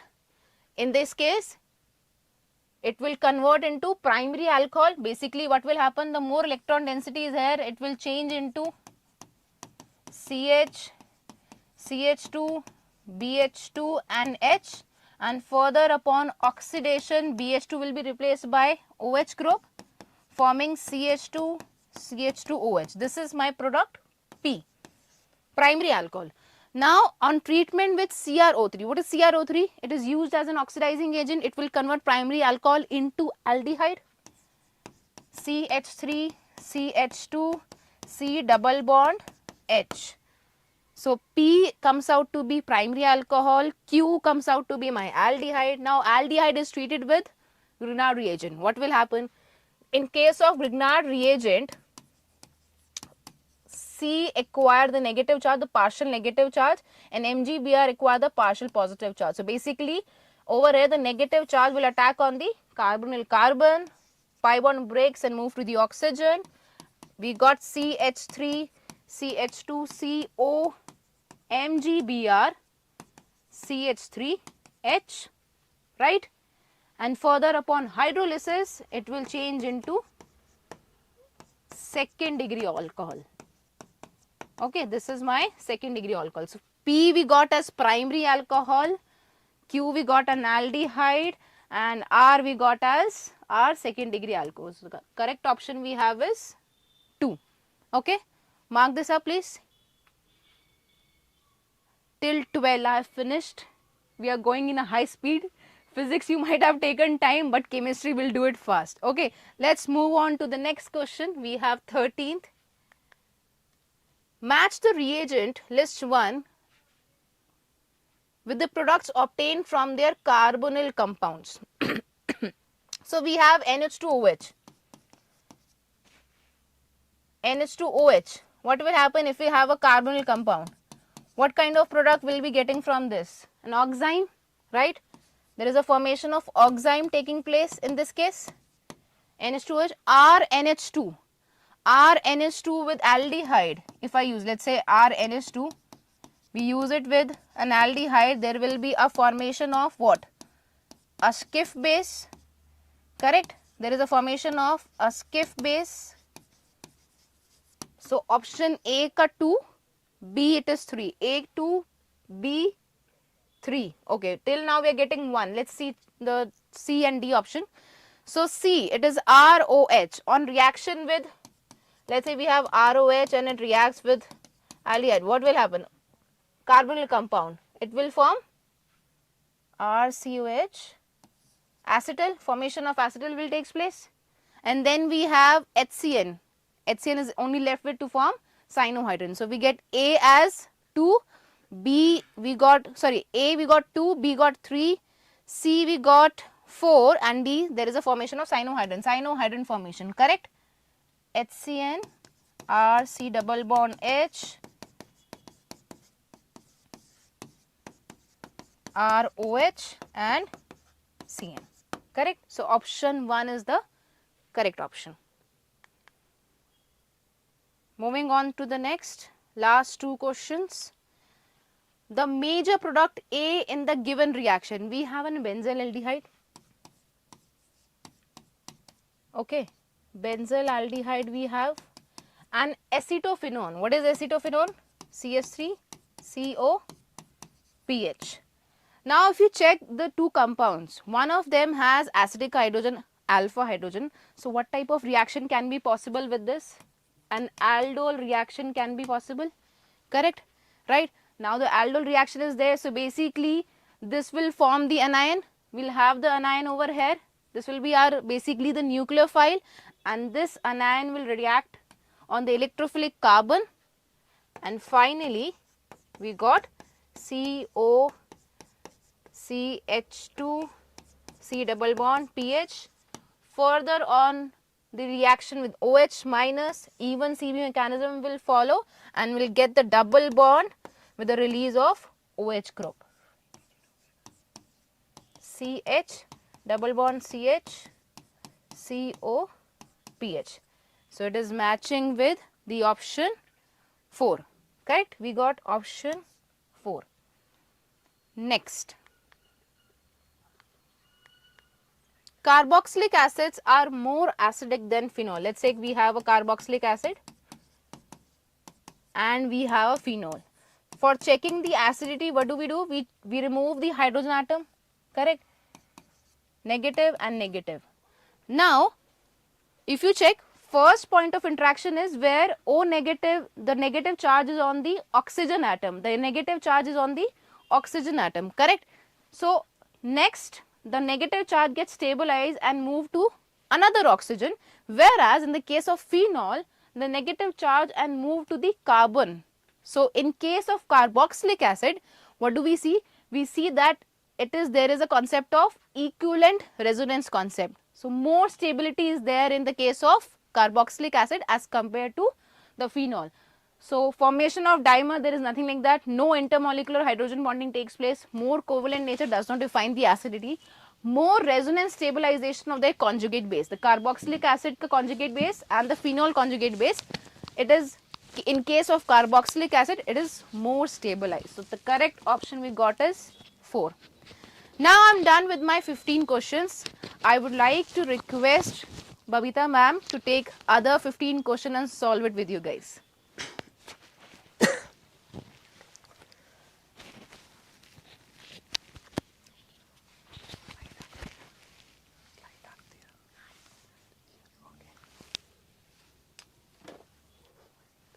Good evening all, myself Babita. Okay. I hope your exams went well. So let me discuss another 15 questions to you all. Okay. Are you all ready? Okay. The compound that doesn't answer iodoform test is. See, now to answer this question, we need to know what is the condition for a compound to undergo iodoform test. The primary condition is there should be a methyl keto group. Okay, what do you mean by methyl keto group? There is a methyl group attached to carbonyl. Now, all of you look at the option. In option 1, we have ethanol. So, where CH3 is attached to CO. Am I right? And we have option 2, acetone, CH3, CO, CH3, correct? Now, in option 3, to confuse you people, okay, they've given option 3, that is ethanoic acid, right? So, now in ethanoic acid also, you may get confused because there is a methyl attached to CO. But basically what happens is, see, we have a iodoform reagent, that is NaOH plus I2. Am I right? So, now what happens is, when you have ethanoic acid, it has a acidic group, right? So, there is a acidic group. So, and in reagent, we have sodium hydroxide. So, now this acidic group is basically it is preventing iodoform reaction due to the formation of salt. So that is why we choose option 3. Anyhow, we got the option, but why not option 4? Option 4 is actually, it is a ketone. It is CH3CO C6H5. So it is having methyl keto group. So what is the option? Option is 3. Okay, let's move on to next question. Okay, well, nitration of aniline in strong acidic medium, it gives significant amount of metanitroaniline. What is the reason? Okay, because option 1 says that in electrophilic substitution reaction, amino group is meta-directing. Now we know that aniline is, in aniline, NH2 group, since it has a lone pair here, and this is electron releasing group. Okay, it induces which effect? Plus R effect. Am I right? And so that first option we can't choose. Second option, in strong acidic medium, aniline is present as anilinium ion. Now we have to think. See, now what happens is aniline is basic in nature. Okay. So when you have a strong acidic medium, so aniline, it forms a salt, that is NH3 plus, correct? So there is a formation of anilinium ion. Now you compare NH2 and NH3 plus. Now we can't call, okay, NH3 plus as electron releasing because it has a positive charge. Now it acts as electron withdrawing group. That is why in strong acidic medium, aniline, okay, so in strong acidic medium, aniline is present as anilinium ion and it acts as a meta-directing group. It is acting as meta-directing group. That is why we are getting significant amount of metanitroaniline. So now this becomes the correct option. And option 3, NH2 group always directs to meta position. Okay, no, it is not meta-directing group. We can eliminate an option 4, okay, it says that metanitroaniline has higher molar mass than ortho and para nitroaniline. Molar mass has nothing to do with the formation of product, okay. So now next we'll move on to the question number 18. Yeah. The question given, it is related to basic strength of alkyl amine. So basic strength of alkyl amines in aqueous phase is not decided by. See, we have seen inductive effect, okay, it is affecting the basic strength because as the electron releasing group increases, okay, so nitrogen, the electron density on nitrogen increases, definitely it will affect the basic strength. Now the second option given as solvation effect. Yes, this effect is also, okay, affecting the basic strength because in solution the amines are forming a conjugated acid. So we have to compare the stability of conjugated acid also. So now solvation effect is also affecting the basic strength. And the third, okay, option says that the steric endurance. Yes, if there is a more crowding around nitrogen, the lone pair cannot be easily given to H plus, right? So this option 3 also affects the basic strength. Now you go to option 4. There is a hyperconjugation effect. Hyperconjugation effect nothing to do with basic strength. You know the reason? Because hyperconjugation effect, it primarily describes the delocalization of sigma electron with empty, that is p orbital. Am I right? So we don't have the required condition in amine. So that is why hyperconjugation effect, okay, it won't decide the basic strength of alkyl amine. So therefore the correct option is 4, which is not decided by. So it is option 4. Okay, hyperconjugation effect, it can't decide the basic strength of alkyl amine. Okay, so now next question. Yeah, it's a sequence reaction. Am I right? So we are starting with benzene. Look at the reagent. It is a nitration reagent, right? So in the first step, we are getting A as nitrobenzene. Correct? We are getting nitrobenzene. Nitration happens for benzene. Now, nitrobenzene is subjected to reduction, that is reducing agent, iron in the presence of HCl. So, during reduction what happens is NO2 group is getting reduced to NH2. Okay, NH2. We are getting aniline. So, B is aniline and C. Okay, what is C? Okay, C is what? Say now aniline is okay subjected to diazotization. So, C has to be BDC. Okay, what is BDC? It is benzene diazonium chloride. Now, all of you check the last step carefully. It is BDC is reacting with what? Ethanol. So, now in this reaction basically what happens is ethanol is acting as a reducing agent. So, reducing agent will reduce other substance by removing the electronegative atoms like N2 and Cl. So, that is why BDC gets converted to benzene.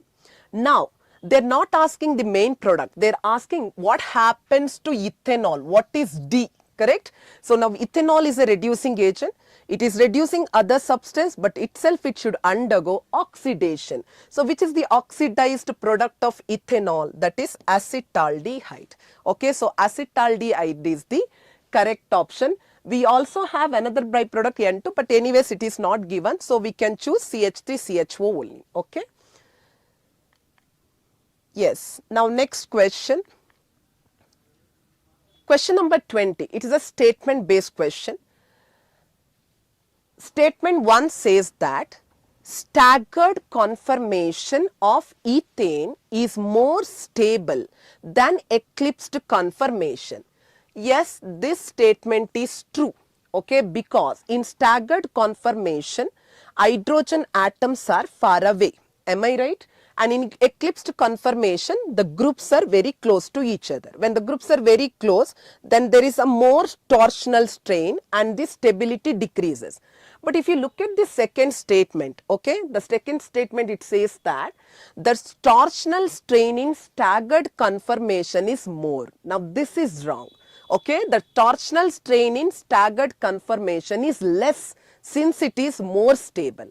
So, that is why which option we can choose? The first option is true and second option is false.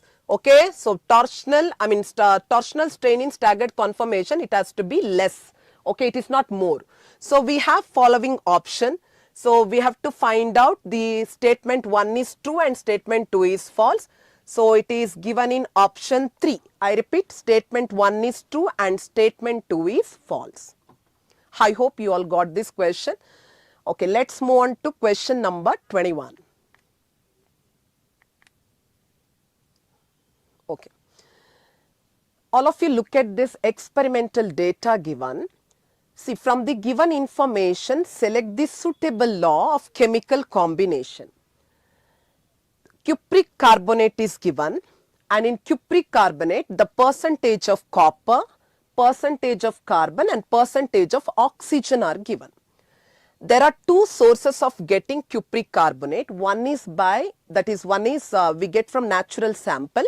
Natural sample, that the percentage of copper is 51.35, percentage of carbon is 9.74, percentage of oxygen is 38.91. If you look at the next source, second source, that is synthetic sample, it is also having the same composition. So, now which law is obeyed? So, now the answer is it is law of definite proportion, because law of definite proportion says that irrespective of source of the compound always contain a constituent elements in the fixed ratio by mass. So, if you look at the ratio only, the percentage composition only, we will get to know it is a law of definite proportion. So, it is option 3. Okay. Now, let us move on to question number 22. Okay. We have matched the following type question. We have to match list 1 with list 2. All of you go to option A. It is 2 moles of ethene. Ethene, you know, na, it is C2H4. So what option we can match with 2 moles of ethene? Now 2 moles of ethene cannot occupy 11.2 liter of volume at STP. You know the reason. Because 1 mole of any gas at STP, it occupies 22.4 liter, right? 1 mole is 22.4 liter. So therefore, 2 mole should be 44.8 liter. So A cannot have one match, right? Now, go to, okay, option 2, the match 2, okay. So, 2 moles of ethene, okay, we'll just calculate, does it weigh 56 gram? Okay, for that we need to know molar mass. Now, 12 2s are 24, 24 plus 4, 28. So, 28 AMU is the molar mass. So, 1 mole weighs 28. So, 2 mole should weigh 56. So, A, it matches with 2. Now, look at B, okay. Molar mass is equal to 66 gram. So, if you have a mass 66 gram, okay, so the correct match can be, the molar mass is equal to 66 gram. So, we can match it with the 4. We can match it with 4 because 66 gram, if you take 44 gram of carbon dioxide, okay, that corresponds to 1 mole, and if you take 66 gram of carbon dioxide, that will have 1.5 mole, okay. So, we can match B with 4. Now, we will just look at the option. See, there are 2 options where A is matching with 2, okay, right? And there is B matching with 4, that is seen only in option 1, right? Now, you can also cross check with C and D. You have 1 gram of H2, right? 1 gram of H2 means half mole of H2. Half mole of H2 will occupy how much of volume? It is 11.2 liter because 2 gram is occupying 22.4. 1 gram of H2 should occupy 11.2 liter. So, C matches with 1. Am I right? And now next, we have 2 moles of water vapor. So, 2 moles, 1 mole is having Avogadro number of molecules, that is 6 into 10 power 23. So, 2 moles should have double, okay, twice. So, it is 12 into 10 power 23 molecules. So, finally, D is matching with 3. So, option 1. Okay, so now question number 23. If you have idea about group and periodic table, easily we can mark this. We can mark the right option. See, we have a first element, that is radium. Am I right? Radium. So radium belongs to second group. Radium belongs to second group. Okay. So which is the first element present in the second group? That is beryllium, then magnesium, then calcium, then strontium, then barium, and then radium, correct? So now beryllium belongs to 2, 3, 4, 5, 6, 7. So radium should belong to 7th group. So we can mark for A, it is 4, na? A is 4, am I right? So we have 2 options where A is showing 4, right? Now we have to cross check with B, okay? So B is gallium. B is gallium. Gallium belongs to aluminium family. Am I right? So, aluminium family is, the group number is 13 group. So, you can match B with 1. B with 1.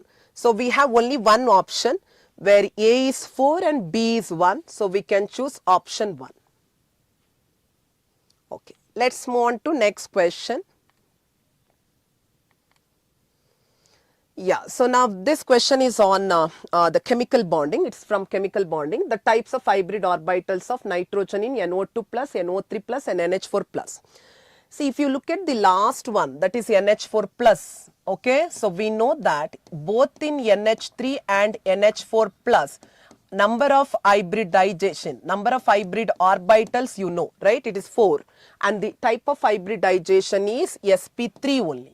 But we have 2 options, okay, with the sp3 option, that is 2 and 3. So now we have to cross check with the NO2 plus and NO3 minus. So if you know, if you like have the knowledge of formula, like you can apply, that is H is equal to half into V plus M. From this also you can calculate. So we have NO2 plus. NO2 plus in this central atom is nitrogen. Nitrogen belongs to group 15 and 5 becomes the valence shell electron. So let me substitute. So it is half into, okay, valence shell electrons are 5. And is there any monovalent atom? No, because oxygen is divalent. So you can substitute 0. Since it is a cation, okay, you have to subtract the charge. So we can subtract the charge, okay, so it is minus C. So minus C means 1 cationic charge, minus 1.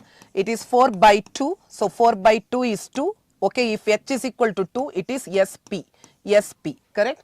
So can we choose second option where NO2 plus is SP and NO3 minus is SP2. Okay, you can use same formula, but since it is having negative charge, you can add the charge.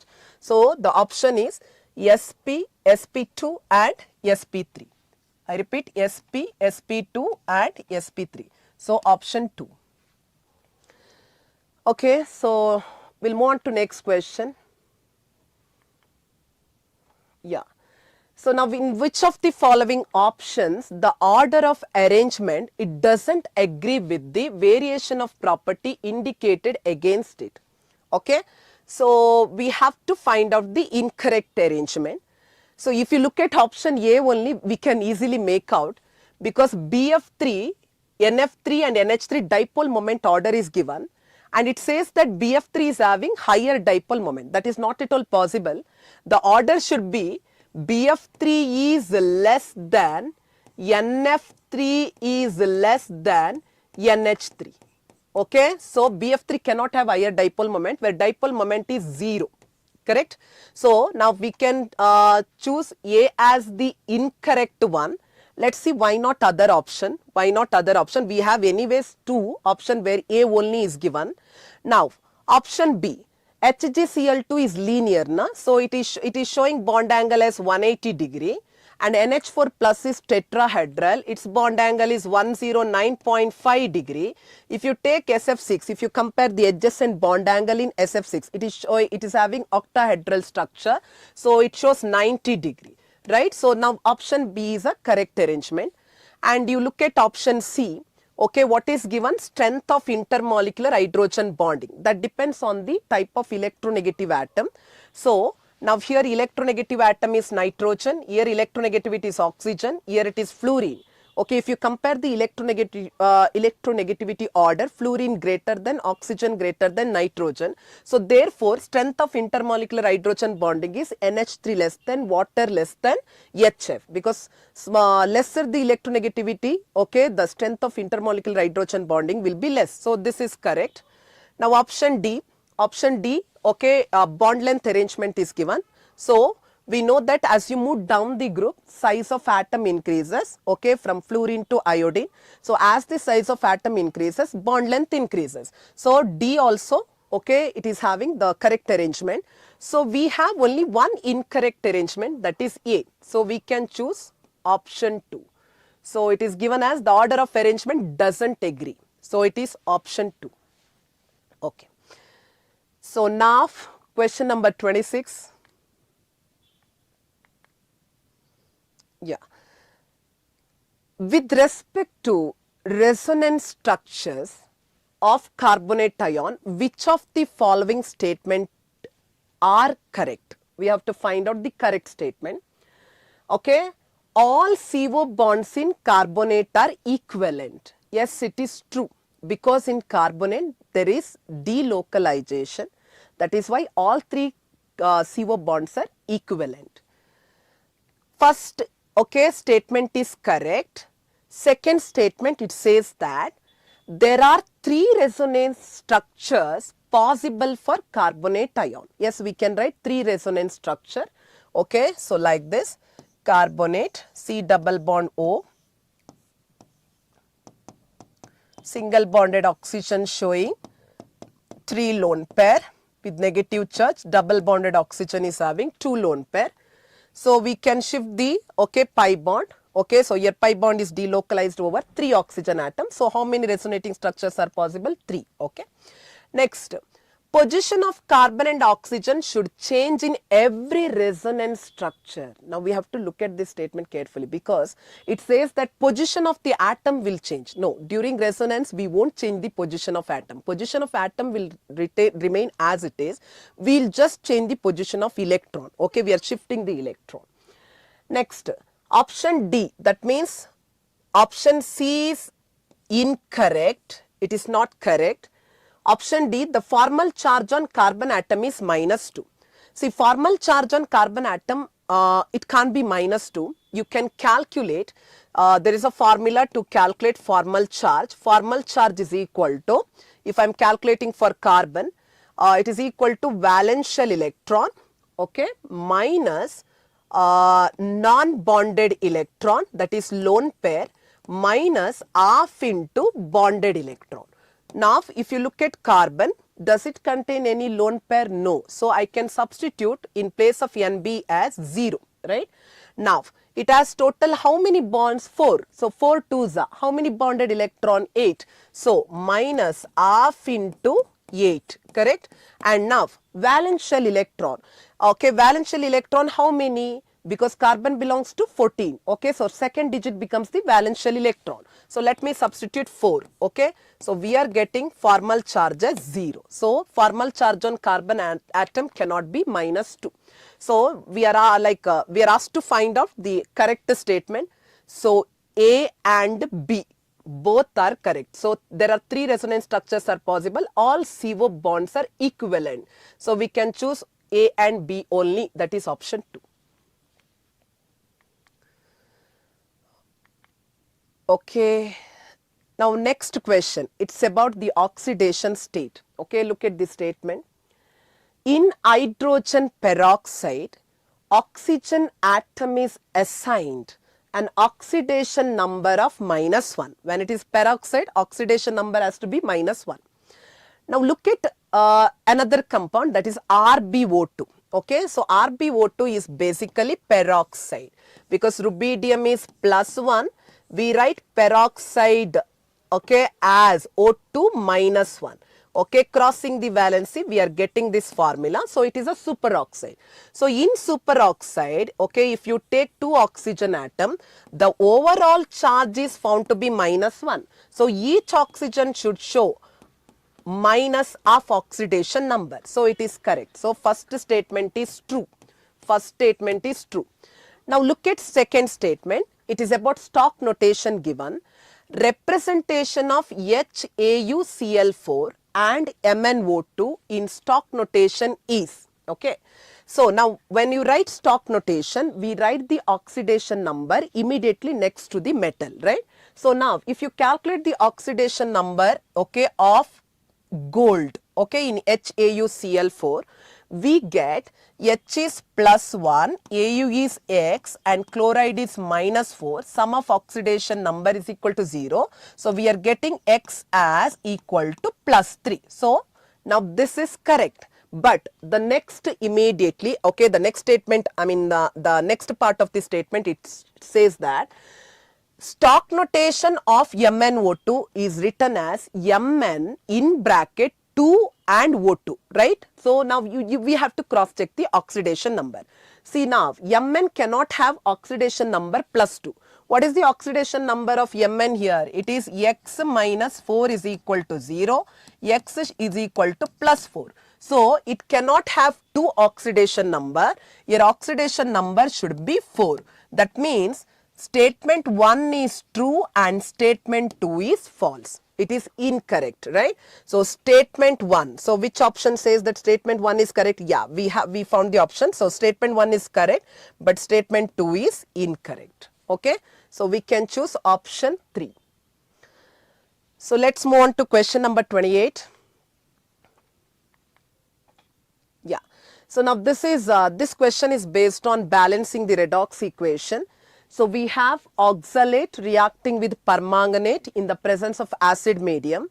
We are asked to find out the coefficient of oxalate and coefficient of Mn2+. Even if you find out coefficient of oxalate, it's enough to find out the right option, because see now here we have oxalate and permanganate. Now permanganate, in permanganate, manganese is showing +7 oxidation state and here it is +2. So the change in oxidation number is 5. So the 5 units of reduction. Okay, 5 units of reduction. Now in redox reaction, to balance the redox reaction, what we do? We multiply the units of reduction to oxidation. So which is undergoing oxidation? It is oxalate. Okay, oxalate is undergoing oxidation to give carbon dioxide. Now I want coefficient of oxalate, right? That is A. So if I want coefficient of oxalate, then what I should do? I should multiply the 5 to oxidation reaction. So I am going to multiply 5 to oxalate. So if I multiply 5 by 5 to C2O4, the A becomes, okay, 5. So we have only one option, okay, given as A as 5. So we can choose option 1. So no confusion. So we can directly choose option 1. So let's move on to question number 29. Yeah. See now this question, in this question we are asked to find out which is not an oxidizing agent, which is not a oxidizing agent. We have chromic oxide, we have chromate, we have dichromate, we also have oxide of molybdenum. Okay. So now here in option 1, 3, 4, if you find out oxidation number of chromium is +6 and here also +6. Even if in option 2, if you check the option like oxidation number, we get oxidation number for molybdenum as +6.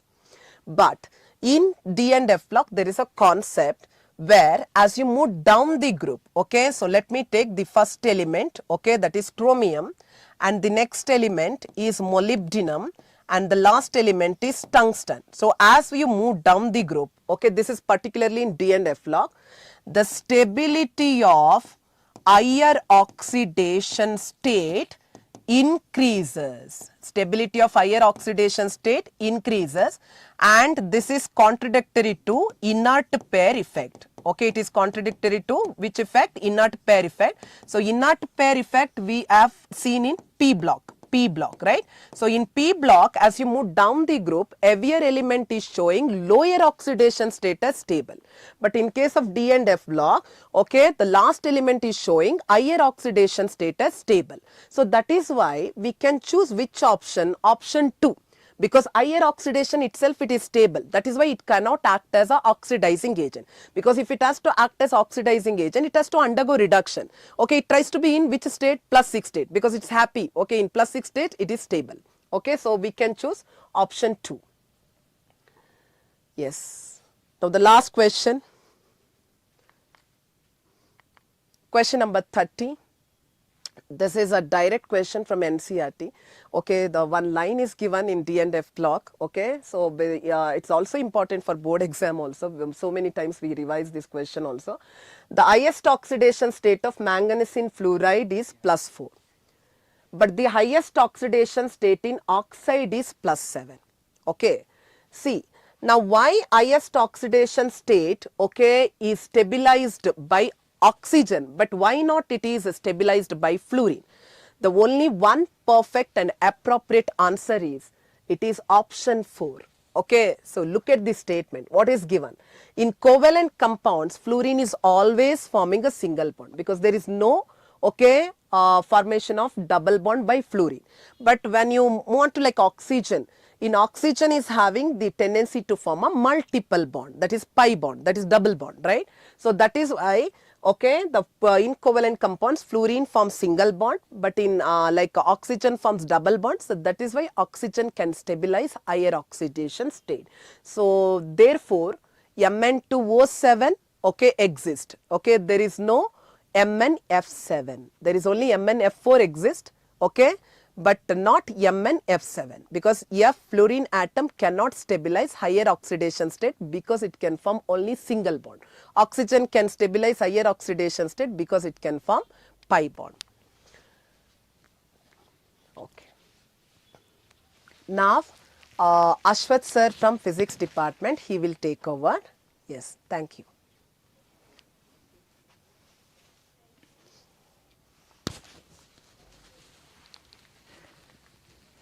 Hello dear students, good evening. My name is Ashwath. So I'm working as a senior physics faculty in SSMRV PU College. I have done MSc and B.Ed and I have the 7 years of teaching experience. So I'm going to solve the next 15 questions from physics paper. So let us solve them without any delay.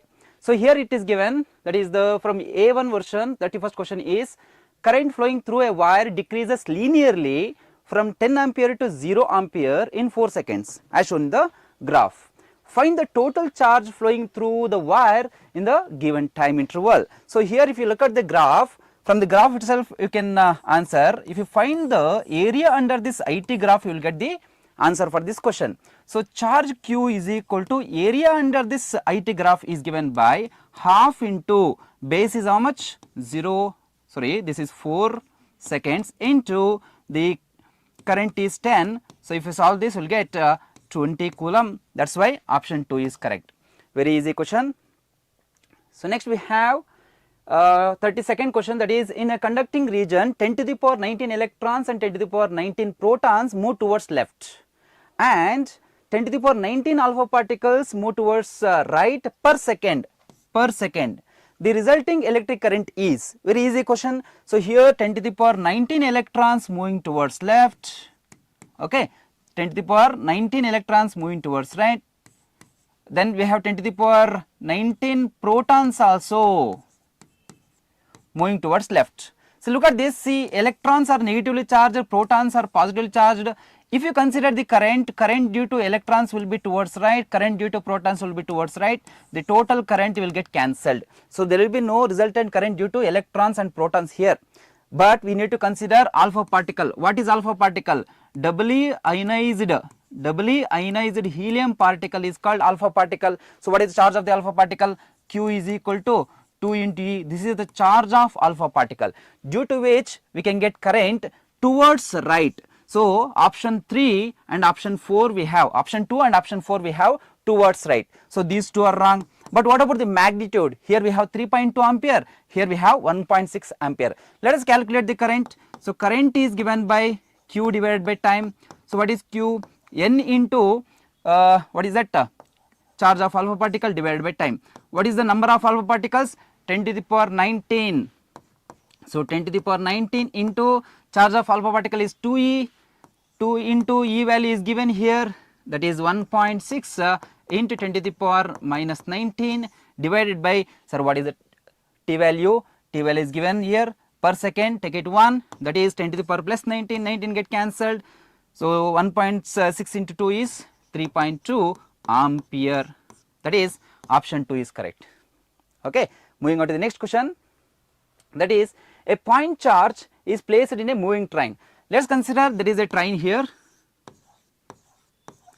it is moving in this direction, there is a charge given here. A passenger A sitting in the train, let us consider there is a passenger here, so he is sitting in the train and there is a passenger B on the ground, observe the field. So if you observe the, if you consider the first option, A, that is passenger A observes both electric field and magnetic field. Is it possible? No, because passenger A is moving with the charge, so you can only see or observe electric field, not magnetic field. But if you consider passenger B, the charge is moving relative to the passenger B, that is why you can see both electric field and magnetic field. That is why I will go with option 2, B observes both electric field and magnetic field. Moving on to the next question, that is question number 34.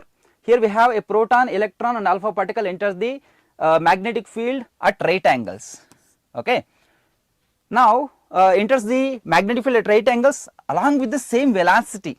Okay. If you consider Rp, Re or alpha are the radii of circular paths in this particular region, then the relation between R alpha, Rp and Re will be. So we know that the radius of the charged particle is given by which is moving in the perpendicular magnetic field is given by R is equal to mv by qb. Magnetic field is uniform, so B is constant, velocity is constant. If you take the R value like this, you can relate radius with the mass by Q. So we know that mass by charge ratio of alpha particle is more than mass by charge particle of mass by charge ratio of proton is more than mass by charge ratio of electron. That is why R alpha is greater than R proton is greater than R electron. So, that is option 2 is correct. Shall we move on to the next one? That is 35. According to Biot-Savart's law, which indicates that the electron moving with a velocity v, let us consider there is an electron which is moving in this direction. So, current produced will be in this direction, right, produces magnetic field. So, it produces magnetic field how? Perpendicular to this velocity, perpendicular to this velocity, they are asking this one. So, produces magnetic field B around such that B perpendicular to velocity. Option B is correct, direct question. Next we have question number 36. This is lengthy answered question, we will solve it aram se, no problem. Here we have a circular ring which is producing current in this direction, or the current is flowing in this direction, which produces a magnetic field here. So, the magnetic field direction will be in this direction. Let us consider this is B1. So, this distance is given as root 3 r and the radius is given as r. So, what is the formula for magnetic field here? Magnetic field B1 is equal to mu naught by 4 pi 2 pi I r square divided by r square plus x square power 3 by 2, which is equal to pi get cancelled, 2 2s are. So, mu naught I r square divided by 2 into r square plus x value is how much? Root 3. So, x square will be 3 r square. So, x square is 3 r square power 3 by 2, that is equal to mu naught I r square divided by 2, 3 plus 2 4. So, 4 r square. So, 3 by 2 is there, that is square root of this one whole cube, that is equal to mu naught I r square divided by square root of 4 is 2, 2 cube is 8, 2 into 8 into square root of r square is r cube. So, r square r cube cancelled. So, you will get mu naught I divided by 16 r, that is the value of B1. How much is that? Mu naught I divided by 16 r. Clear? That is along, let us consider x axis, that is I cap, because the answers are given in vector form. Next we have one more ring here at the same distance x. So, having the same current flowing through it produces magnetic field in this direction, but this B2 I need to resolve along x axis, that is along I cap, also along y axis. So, B2 is having the same magnitude because x value is same, current is same, magnitude will be same.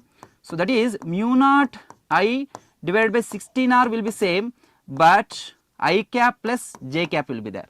But here there is an angle, how much? 45 degree. Okay, B2 cos 45 is how much? B2 by root 2, B2 sin 45, B2 by root 2. So, you have to take I divided by root 2 this side, I divided by j divided by root 2 this side, then add these two, you will get the final answer. So, B net at this particular point P, at this particular point P, B net is given by B1 plus B2, that is equal to mu naught I by 16 r is common, mu naught I by 16 r is common into I plus I by root 2 plus j by root 2. Now take root 2 common, take root 2 common.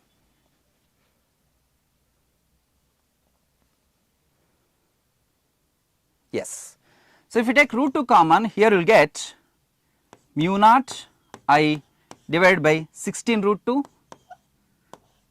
into r, here root 2 is not there, root 2 plus 1 I cap plus here j cap root 2 is there.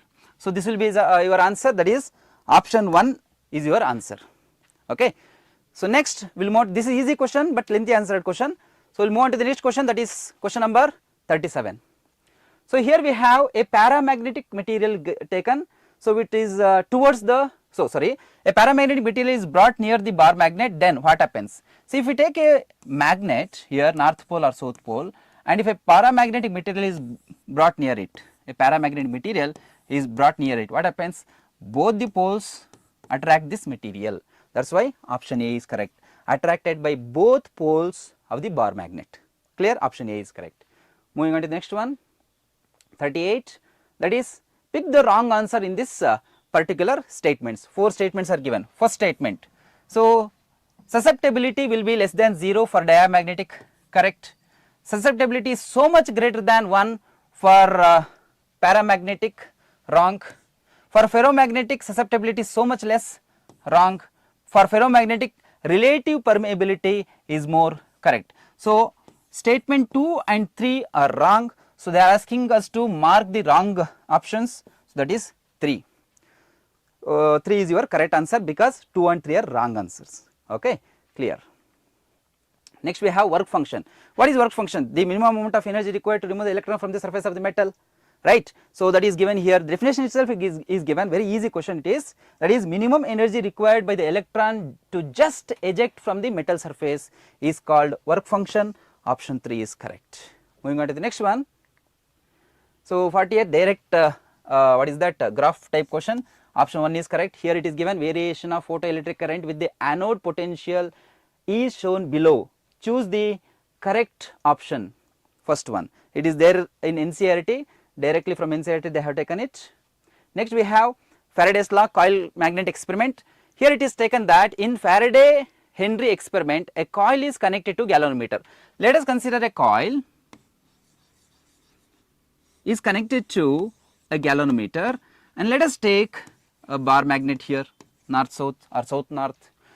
For the deflection of the pointer galvanometer, which of the following statements is wrong? Look at this, they are asking us to find the wrong statement. The pointer galvanometer gives deflection. When does it give deflection? So when the bar magnet is moved towards the stationary coil, coil is stationary but bar magnet is moving, yes, it gives the deflection, true.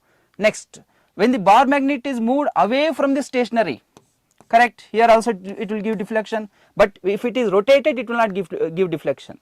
Then we have when the coil moved towards the stationary bar magnet along its axis, look at this, coil is moved towards the stationary bar magnet, will it produce deflection? Yes, of course, there should be a relative motion between coil and the magnet, then it produces the deflection. But the fourth one, if you observe, here we have when the coil and the magnet are moved without relative motion, there is no relative motion at all, can it produce deflection? No, galvanometer does not show any deflection, that is why option 4 is wrong, okay.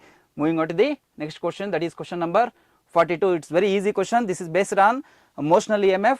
Here we have magnetic field, these dots representing the magnetic field which is perpendicular to the area of this particular, what is that, frame. Here the frame is moving from x is equal to 0 to x is equal to 2b, but the magnetic field is present only from x is equal to 0 to x is equal to b.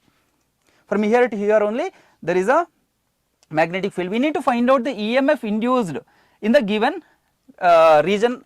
From the question we have to read and check from where to where we need to calculate the what is that induced EMF. Let us check. In the figure shown, the conductor PQ of length L is moved from x is equal to 0 to x is equal to b, and then up to x is equal to 2b. It is moving from here to here and then from here to here with a velocity v. A uniform magnetic field is perpendicular to the plane of the paper and extends from x is equal to 0 to b. So uniform magnetic field is present only from here to here, but it becomes 0 after x is equal to x is greater than b. After b, so magnetic field is not there, so EMF will not be induced. The magnitude of EMF induced in the conductor is, in perpendicular magnetic field we have derived the expression for what is that, motional EMF, that is BLV, okay, BLV. So that is there between x is equal to 0 to x is equal to b, that is option 3 is correct. BLV So, if the x value is greater than 0, less than b.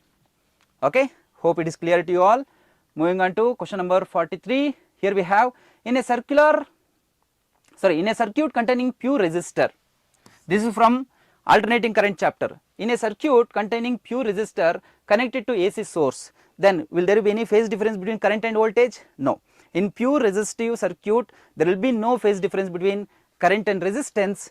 That is why option 3 is correct. Voltage and current are in phase in the with each other. Next we have a light bulb is rated 100 watt. Power rated is 100 watt, is connected to AC source of 220 volts. VRMS value is given how much? 220 volts, and frequency is given, that is 50 hertz. The RMS value of current is, direct formula you can apply, IRMS is equal to P rated divided by VRMS, that is equal to 100 divided by VRMS value is how much? 220, that is equal to 0.454 ampere. When just solve this, we will get option 1. So, for the question number 44, this is your answer. And 45th question, here we have a small town demand 900 kilowatt electric power. Let us consider there is a small town here. It demands how much power? 900,000 watt electric power, okay, at 220 volts, situated, which is situated 20 kilometer away from the electric power generator or generating station. Okay, here we have station which produces the electric current, which is 20 kilometer away from the town. The two-wire line, there will be two-wire line here, has a resistance per unit length. Let us consider resistance per unit length is equal to 5 into 10 to the power minus 4 ohm per meter. So, resistance will be given by 5 into 10 to the power minus 4 into, what about the length? Into length is given 20 kilo into 2 I will multiply because 2 line wire is given. If you solve this, you will get 20 ohms, 10 to the power 3 minus 3, so minus 1 will be there. So, 5 2s are 10, it will get cancelled. So, remaining 2 into 10 is 20 ohms you will get. Then we have, what is this current we need to find out. So, current generated at the power station is given by I is equal to, so P divided by V. So, what is the power required? 900 kilo 10 to the power 3 watt divided by, what is the voltage maintained? 45,000. So, that is equal to, if you solve, you will get 20 ampere again. So, 0 0 0 0 0, one more 0 here get cancelled. If you divide 900 divided by 45, you will get 20 ampere. Okay. Now, current we have got, resistance we have got. So, now we need to find out what is that?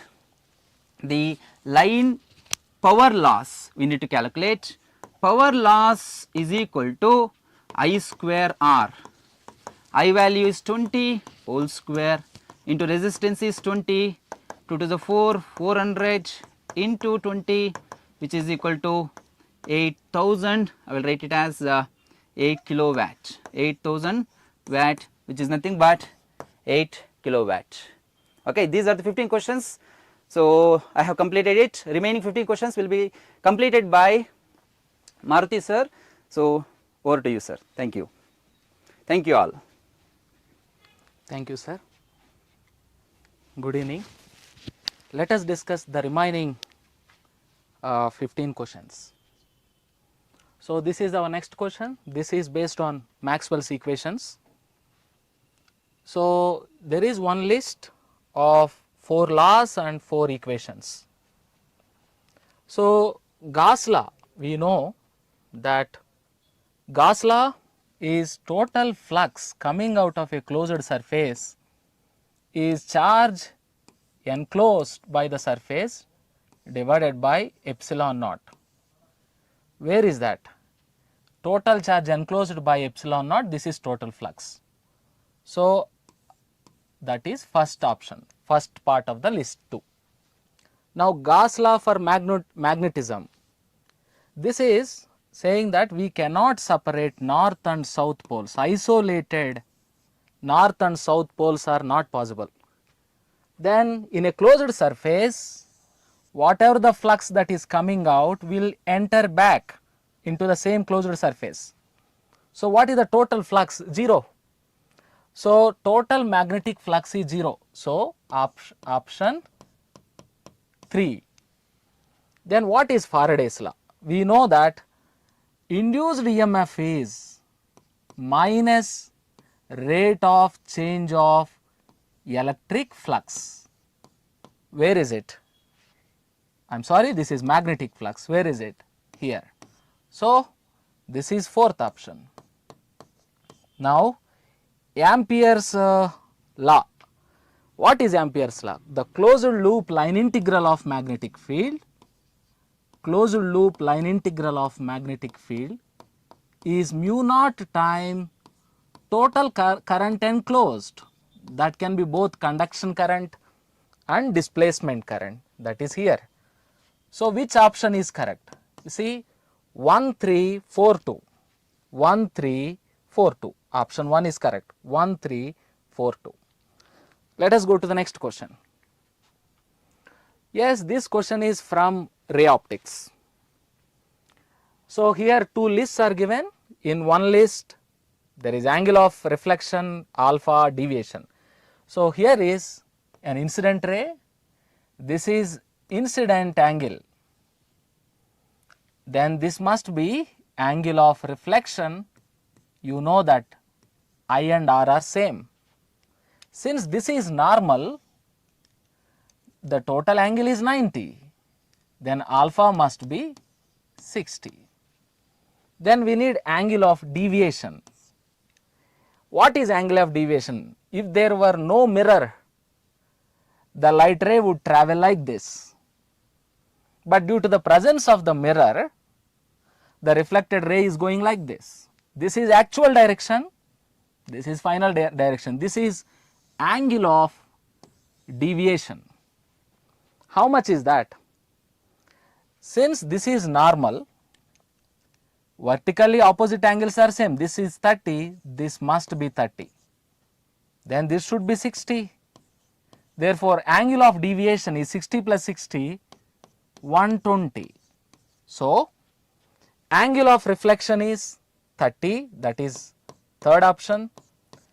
Value of alpha 60, that is first option. Angle of deviation 120. 312, 312, option 3 is correct. Let us go to next question. This is also from ray optics. So, it is very simple. We need to find the reflected ray. This is incident ray, incident ray. How is the incident ray? Incident ray is parallel to the principal axis. This is a standard statement, you know, when an incident ray is parallel to the principal axis, reflected ray passes through the focus. A very famous question even in the 10th grade. So, which option is that? Option C, that is the ray passing through the focus. Let us go to the next question. Yes, 49. We have to find the incorrect statement about refractive index of a pair of medium, refractive index of pair of medium N12. If there is a medium, this is the boundary between two medium, refractive index of the first medium is N1, refractive index of the second medium is N2, then the refractive index of the medium 1 with respect to 2 is N1 by N2 by basic definition. So, this equation clearly says the pair's refractive index depends both on N1 and N2, that is medium 1 and medium 2. So, it depends on medium 1, correct. If depends on second medium, correct. What we need is incorrect statement. So, it depends upon the wavelength. Yes, If the refractive index is more, bending is more. Do you know red and violet? You know WIB-JR. We know that red color bends less. Why red color bends less? Because its wavelength is more. If the wavelength is more, bending is less. That means if the wavelength is more, its refractive index is less. So is it depending on the wavelength? Yes. Even the third option is correct, but it is independent of angle of incidence. So option 4 is incorrect statement. That is our answer. Let us go to the next question. Yeah, this is also from ray optics. Let us read the question. The critical angle for monochromatic light going from medium A to medium B is. So let us take a boundary between two medium. This is medium A and this is medium B. Now how is the light travelling from medium A to medium B? So let us take a light ray that is travelling from medium A to medium B. This is the normal. With what angle of incidence it is incident? With a critical angle. So the angle of incidence is critical angle. How much is that? Theta. We know that when a light ray incident with a critical angle, the refracted ray passes through the boundary. That is the basic definition of critical angle, and this angle is the angle of refraction, which is 90. Now the speed of the light in the first medium, that is V in the first medium, is V, that is given here. What is the speed of the light in the second medium? We need VB. Let us apply Snell's law. Snell's law gives us the relation between sin I by sin R is equal to speed of the light in the first medium by the speed of the light in the second medium. What is angle of incidence? Critical angle, sin theta. Speed in the first medium, V. From that, what is the speed of the light in the second medium? Isn't it V by sin theta? Which option is that? V by sin theta is option 3. Now let us go to our next question. Yeah, 51st question. Let us read. What range of electromagnetic spectrum is considered as light? You know, a visible region of electromagnetic spectrum, it is very famous. That is again WIB-JR, violet to red. You know, red wavelength is 700 nanometers approximately. Violet wavelength is 350 to 400, approximately 400 nanometers. So all the wavelengths from 400 to 700 are within the visible region. So which option is that? 400 nanometers to 700 nanometers. Yes. Now next question. This question is from wave optics. Let us read it. In Young's double slit experiment, how many maxima? What is the meaning of maxima? Maxima means maximum intensity. We call it as bright fringe.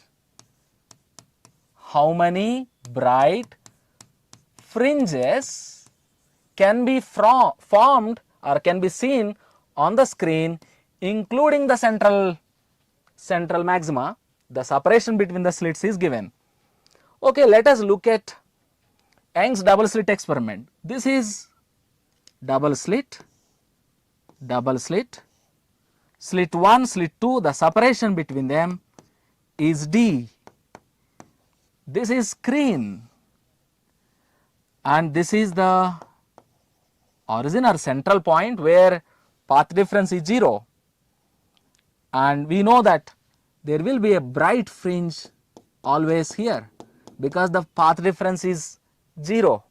Do you know the bright fringe will be formed only when the path difference is integer multiples of wavelength, where phase difference is even multiples of pi or integer multiples of wavelength path difference. So here the path difference is 0.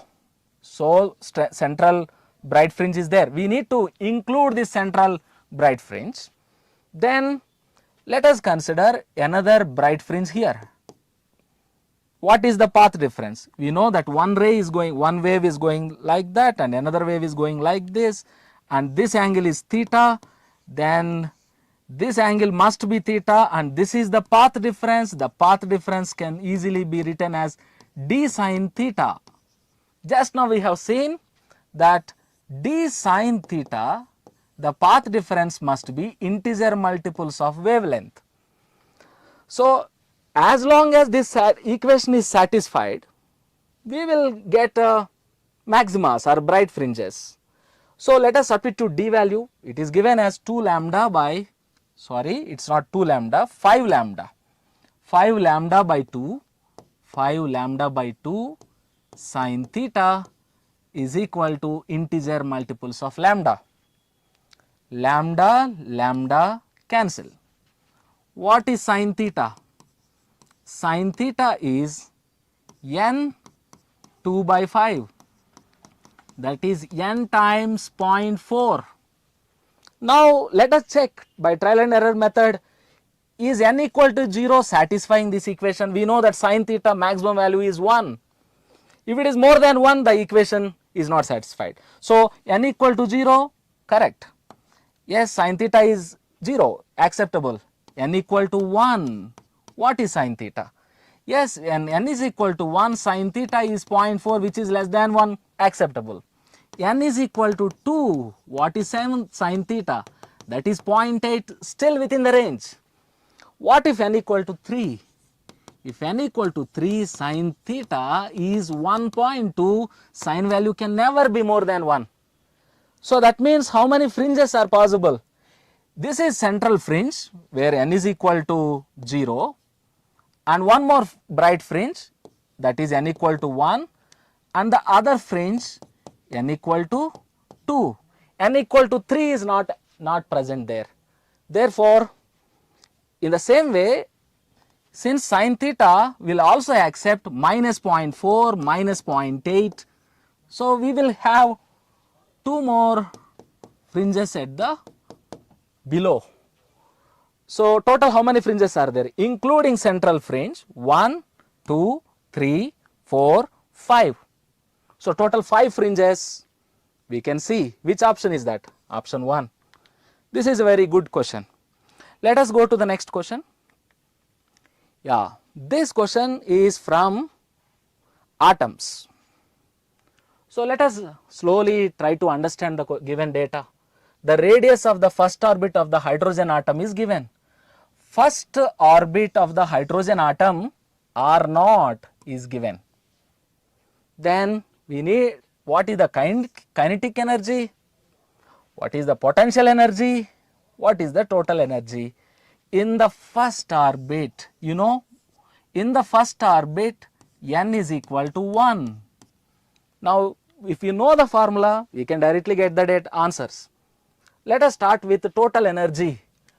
We know that the total energy of an electron in the nth orbit is given by minus 13.6 z square by n square. Well, what is z here? Z is atomic number. What atom is given? Hydrogen. What is the atomic number of the hydrogen? 1. So z is 1. Which orbit is it? N is 1. So if you put Z1, N1, the total energy is minus 13.6 electron volts.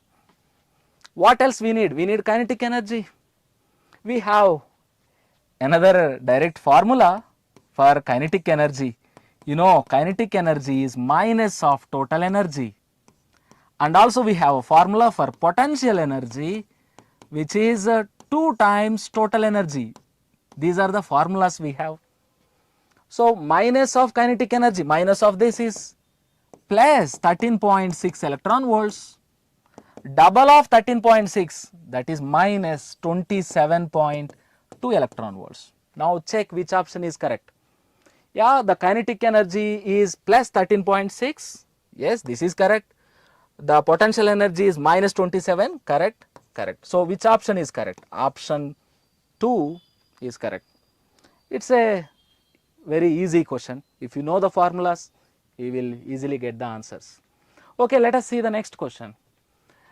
Bohr's second postulate implies quantization.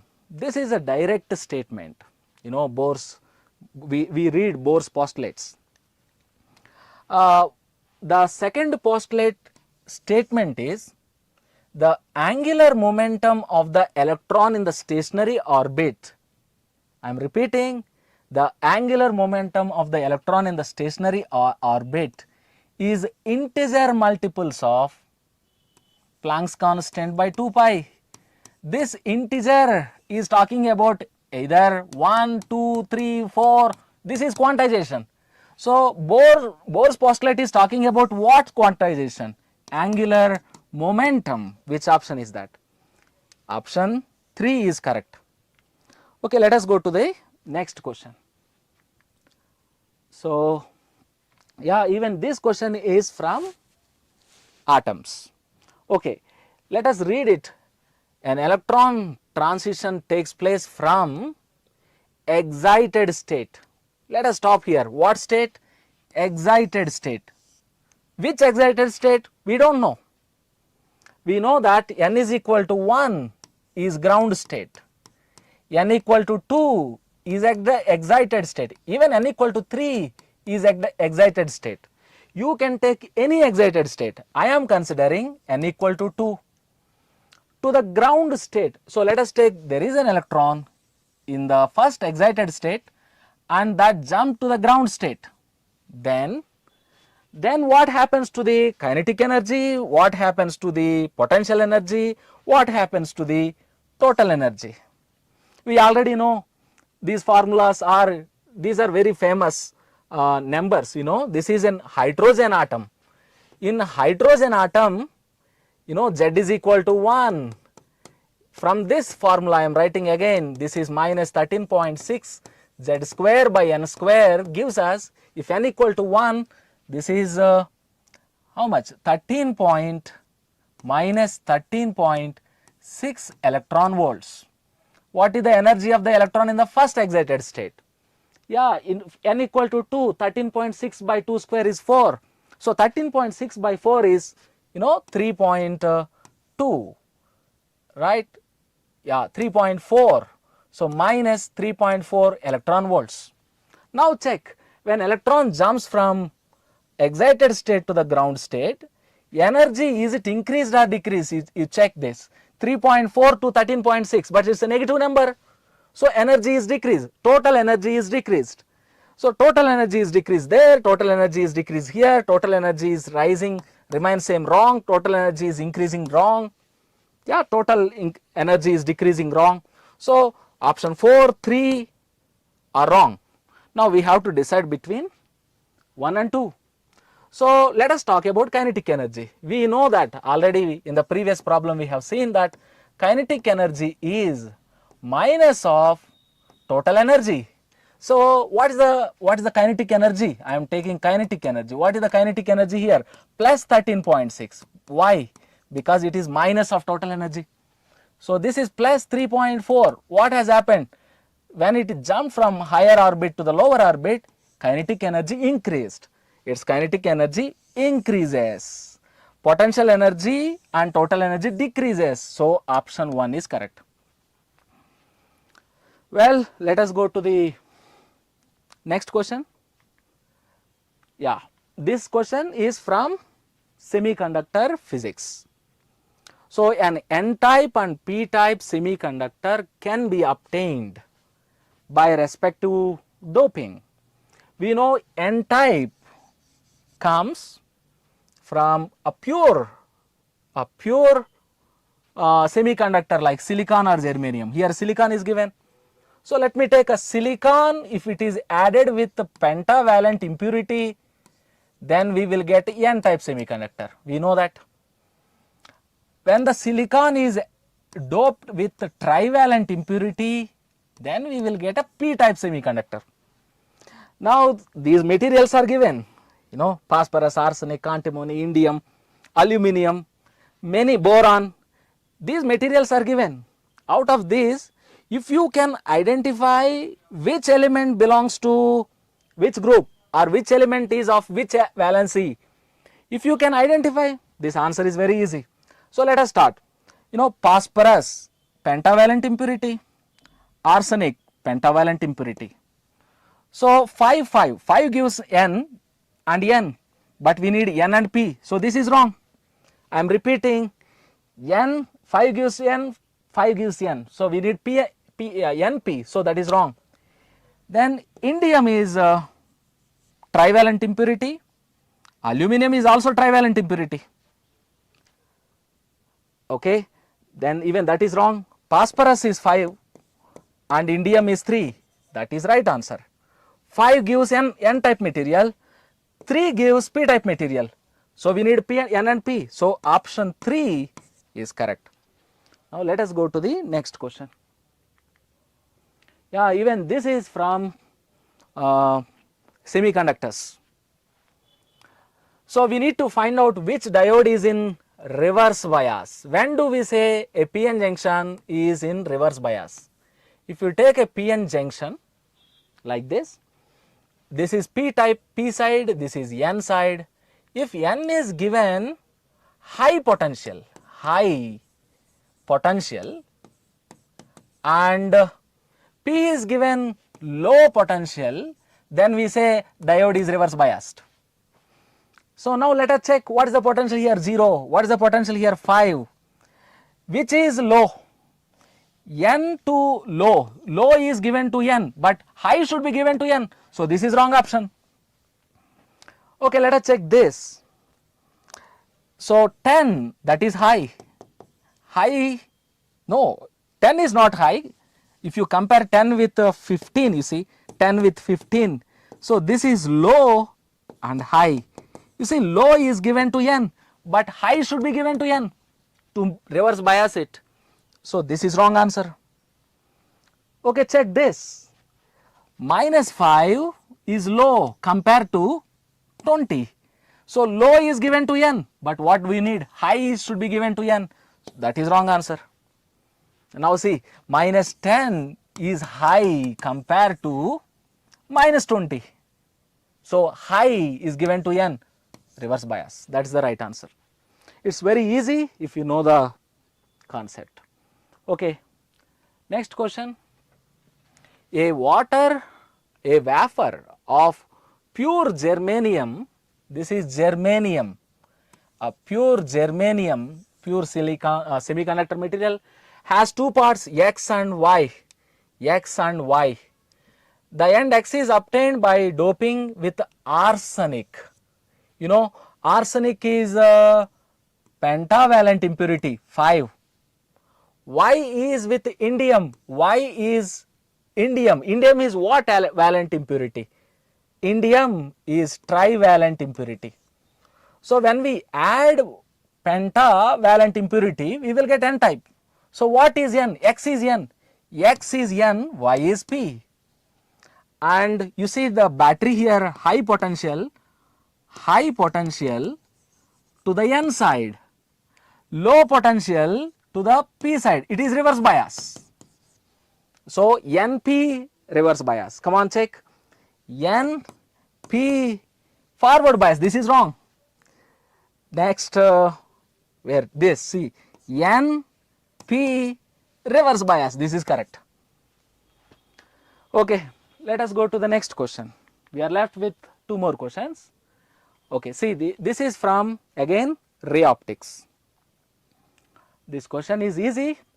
From the graph shown, the angle of deviation delta is given here, angle of incidence I is given there.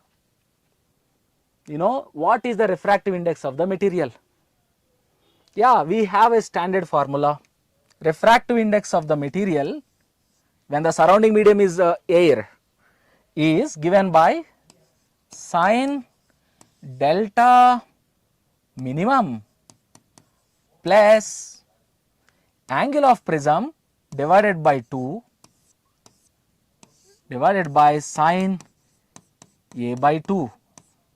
So, to find out mu, what do we need? To find out mu, we need minimum angle of deviation, we need A. In the question itself, it is mentioned that it is an equilateral prism. For equilateral prism, what is the angle of the prism? Every angle is 60. So, A is 60. And from the graph, we can say the angle of deviation is minimum here. At what value? 60. So, angle of deviation is also 60. Let us substitute here. 60 plus 60, 120 by 2, 60. A is 60, 60 by 2, 30. So, mu is sine 60 by sine 30. I repeat, 60 plus 60 by 2, 60 by 60, you see. So, sine 60 is root 3 by 2 divided by 1 by 2, 2 cancel, this is root 3. Which option is that? That is option 3. Let us discuss our last question of the physics. Okay, this question is from experimental physics based on Ohm's law, or generally we connect circuits like this to find out relation between voltage and current. Yeah, which of the following circuit is correct? To verify Ohm's law, Ohm's law is equal to V is equal to IR. So, we need relation between voltage and current. That means we need voltmeter and current, ammeter. We know that ammeter should always be in series, voltmeter should be always connected in parallel to the device. Now, let us check.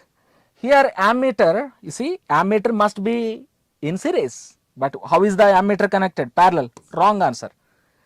Here ammeter, how is it connected? Parallel. Wrong. How is ammeter connected here? Series. May be right. How is ammeter connected here? Series. May be right. How is voltmeter connected? Parallel. May be right. May be right. Now we have to decide between 1 and 2. So how to decide between 1 and 2? Yeah, even after connecting properly in series ammeter, parallel voltmeter, we need to be cautious about polarity. Since this is the positive terminal of the battery, every terminal this side should be positive. See ammeter positive. So ammeter is connected properly. But you see negative terminal here, that means voltmeter is not connected properly. This must be positive terminal. You see this, ammeter positive, voltmeter positive, positive, positive. So this is properly connected. So option 2 is correct. Yeah, thank you. Now we will start chemistry. Our senior faculty Shravan Kumar sir will continue discussion. Over to Shravan Kumar sir. Thank you, sir.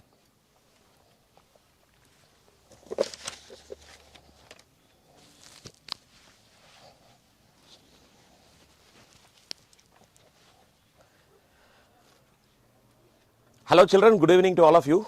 This is Shravan Kumar, senior faculty in chemistry and RV Learning Hub. I just have to tell something about myself. I have an experience of 26 years in the field of chemistry, and I've been teaching 18 years for advanced, and also I teach NEET and JEE children. Okay, so in today's this 15 questions what I'm going to discuss, maybe the organic and inorganic are a little bit moderate and easy questions, but there are few physical chemistry questions which are difficult. So especially a question in thermodynamics which I'll be dealing with will be a little bit tricky. So I hope the overall paper also has something physical chemistry tricky questions. So let us see one by one. The calculated spin only magnetic moment of Cr2 plus ion is what? Now children, the most important fact here is chromium electronic configuration is 3d5 4s2 4s1. So chromium 2 plus will have 3d4 electronic configuration.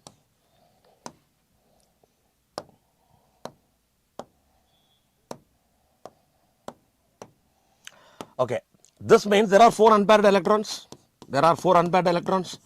Therefore, spin only magnetic moment is given by the formula square root of n into n plus 2 Bohr magneton, where n is 4. So 4 into 4 plus 2 So this turns about square root of 24 and the approximate value could be 4.9 Bohr magnetron. Therefore, here option 2 is correct. Next question, question 32. Which are the following are the most stable complex? Children, see the ligands. This is monodentate, this is monodentate, this is also monodentate, this is a bidentate. It's a bidentate ligand. Bidentate ligand. This is monodentate. All of you know one thing, what we learned in coordination chemistry is bidentate ligand will form a chelated complex. It can form chelated complex. This is the first point. For this reason, for this complex to be more stable than the other complexes. Secondly, if you see the charge on the central metal ion, this is 3 plus, this is 2 plus. So this is plus 3, this is plus 2, this is 0 and this is plus 3. Okay. Now the ion which is more having lesser size can form a more stable coordinate bond and therefore that is more stable. So considering all these factors, if you see oxalate anion ligand also forms more stable coordinate bond with ion and Fe is also 3 plus, therefore this option is correct. So ferric oxalate is more stable than the other complexes. How many ions per, question number 33, how many ions per molecule are produced from this complex? So children, if you ionize this complex, you are going to get CO, NS3, 6 times, 2 plus and 2 Cl minus ions. It's a very simple question. So here, if you see there are total 1 plus 2, 3 ions. Okay? 3 ions, therefore option 3 is correct. This is a very simple question. Based on coordination chemistry, you should be able to ionize the complex, that's it, and find out the number of ions. So definitely you will be able to understand that the option 3 is correct. Question number 34. Statement 1. The metal carbon sigma bond is formed by the donation of lone pair of electrons on the carbonyl carbon into a vacant d orbital of the metal. This is actually a true statement, correct statement. Statement 2. The metal carbon pi bond is formed by the electron donation of a pair of electrons from a filled d orbital of the metal to the vacant anti-bonding orbital of the carbon monoxide, carbon. Okay, this is also true. Actually, to tell you frankly, this concept is come in the last part of coordination chemistry and the topic is called a synergic bonding. It is called a synergic bonding. This is actually called the synergic bonding. Therefore, both statements are correct and option 1 is correct answer. Both statements are correct. Okay, children. Next question. Question number 35. Match the list with list 2. So, CONS3 6 times, if you see, it is actually, this is an 6 coordination number which is octahedral. Therefore, A is 2. Simple. And NiCl4 can form a tetrahedral complex because this is a low spin complex, it will form tetrahedral complex. Therefore, B is 3. So once you freeze it as tetrahedral, nickel tetracyanonickelate 2 will form square planar complex. So C will be 4. And iron pentacarbonyl will form trigonal bipyramidal. Therefore, option 1 is correct. Okay. So this is just a knowledge of the student when you are able to predict the shape of the molecules based on the hybridization. Okay. Next question. This is a memory based question from biomolecules chapter. Rarely such kind of questions come. This is a pure memory based question. Few students will have difficulty to solve this question because it is a memory based question. So, vitamin B1 is actually retarded growth and B2 is burning sensation of skin and B6 is resulting convulsions, deficiency disease, deficiency of B6 leads to convulsions, deficiency of B1 leads to retarder growth. Deficiency of B2 leads to burning sensation, and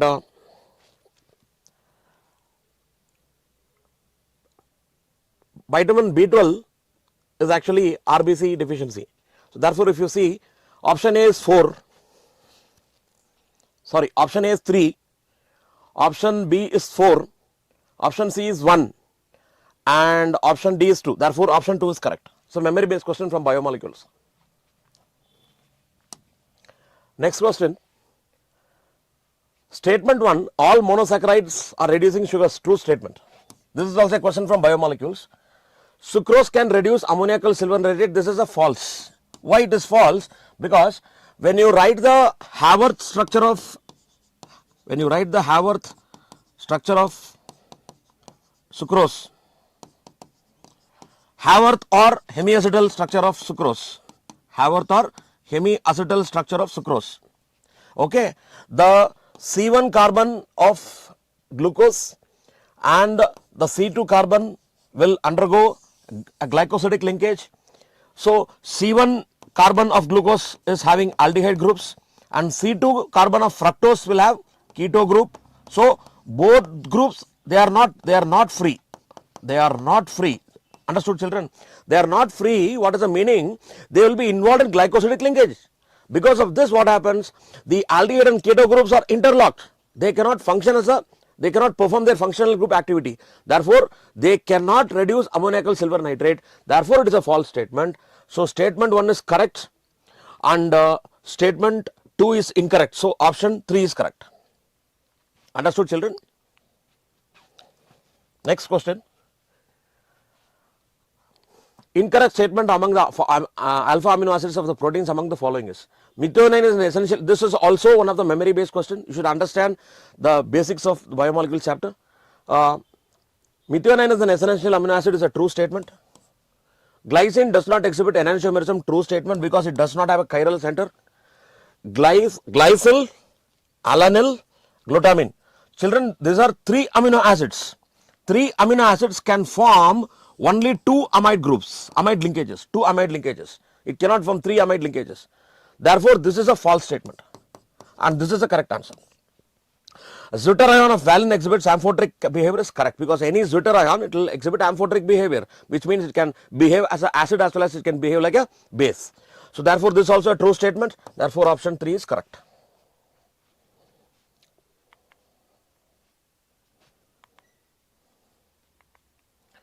Question number 39, it's based on organic chemistry. It's very simple question. Okay. So, option A, it will secondary alcohol will form steric ammonium nitrate test, that is first one. Then aniline will give dye test, therefore it is azodye test is 2,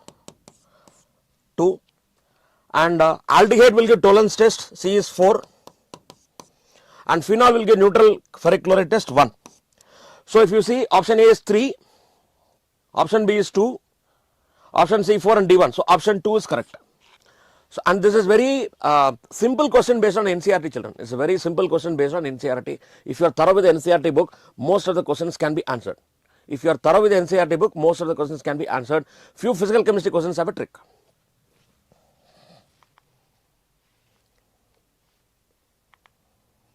Question number 40, when a salt Ba is treated with corn sulfuric acid, reddish brown gas is liberated. When you say reddish brown gas, immediately you should understand bromine, and therefore the anion is bromide. It's a very simple question. If you know that the reddish brown color is bromine liberated, you can easily identify the anion as bromine. So option 4 is correct answer. We will go to the next question. Question 41. Which of the following represents de Broglie equation? This is a question from atomic structure. Okay, there is a direct formula that lambda is equal to h by mv. Easily you can find out the answer. It's very simple. See, most of the questions are based on NCERT book. Okay, that's the ultimate thing of this KCET program. Only few questions are tricky, say physical chemistry questions. Next question. Question number 42. Which of the following is the correct statement about psi square? Psi square represents probability density. question from atomic structure. It represents probability density of electron at a given point. Understood? Okay. So therefore option 2 is correct. It cannot represent an atomic orbit. It cannot represent, it cannot be equal to 0, because psi square is actually the probability density of finding an electron, that probability of finding an electron in a 3-dimensional space in an orbital. Next, yes, this also, fourth option is also not wrong. Therefore, probability density of an electron at a particular point is correct. Question 43. Entropy, this is based on thermodynamics, children, this is based on thermodynamics. Entropy of a perfect crystalline solid at absolute 0 approaches 0. This is a true statement. For spontaneity, T delta S is greater than delta H. This is also true statement. How? I'll explain you. Delta G is equal to delta H minus T delta S. Okay? So, if T delta S will be greater than delta H, obviously delta G will be negative, and this is a condition for spontaneity. This is a condition for spontaneity. So, accordingly, option A and option B both are true. Therefore, option 1 is correct. Understood?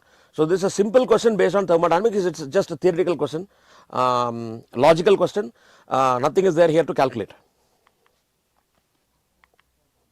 44th question, once again a very easy question from thermodynamics. Okay.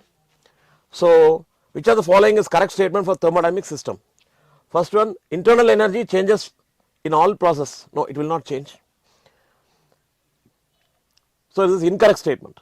Internal energy changes in all process. Okay. Internal energy and entropy are state functions, obviously. Why they are state functions, internal energy and entropy? What are state functions? State functions are those functions, those thermodynamic functions where they don't depend on the path by which the change is brought about, whereas they depend on only the initial and the final states of the system. So, this is a very clean basics of the thermodynamics in the NCERT book. Therefore, option 2 is correct. Work is a path function, it is not a state function, and work done in adiabatic process cannot be 0, because work done in adiabatic process always it is positive or negative based on the type of expansion or compression which is happening. So, it cannot be equal to 0. So, question number 45. Now, this is one of the tricky question in thermodynamics. Okay. Actually, this should be actually volume curve. Okay. This is enthalpy at constant pressure. You can also take it as a heat at constant pressure. So, therefore, this is like a PV curve. Here actually instead of reaction coordinate, volume is the correct option here. The question should be like this. So, in the path ACB, we will calculate delta U. Delta U is equal to Q plus W. This is application of first law of thermodynamics, that this is Q plus W. So, here heat used is 60 joules and work done by the system is 30 joules. Therefore, according to the convention, children, what we should do, this is minus 30. So, we have 30 joules. This is the first part.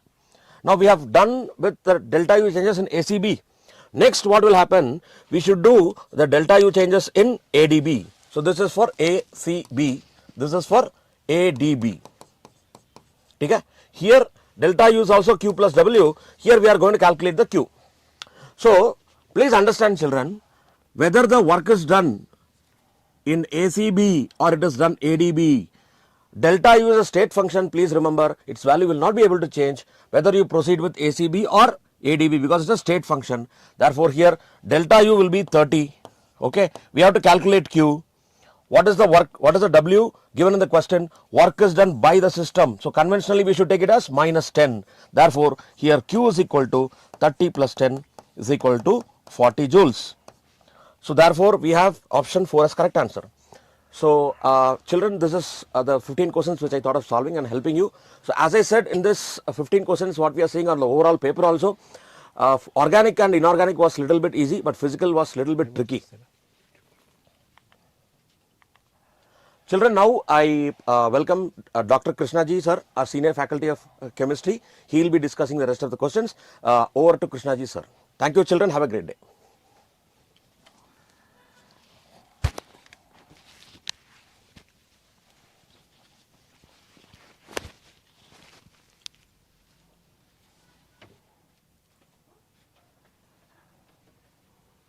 Hello, good evening children. The rest of the questions, so we have 15 questions are there. So, I am going to take the next 15 questions here.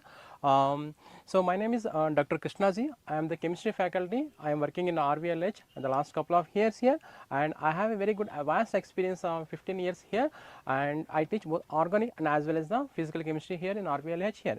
So, basically I teach the mains, advanced and KCET also. Okay. So, now let us move on to the our part here. Now, so this is the first question which is given the see here, for a reversible reaction N2 plus 3H2 is equal to 2NH3 here. So, here when the partial pressure is measured in an atmosphere, the value of Kp at 500 degrees, the value is given here, and they are asking the value of Kc when the concentration is expressed in terms of moles per liter, in terms of moles per liter here. Okay.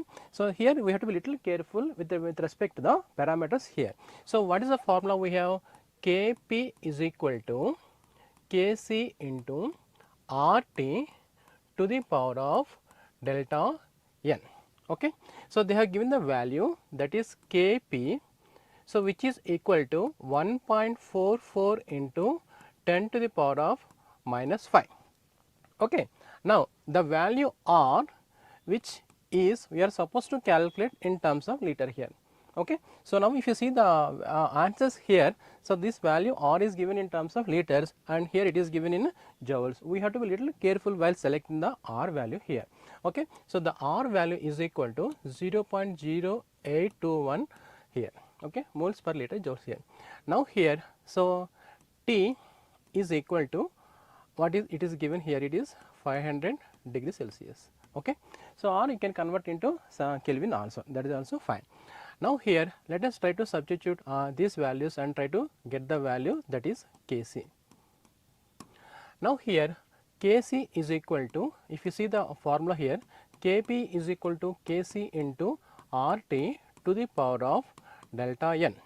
Now, here Kc is equal to Kp by RT to the power of delta n.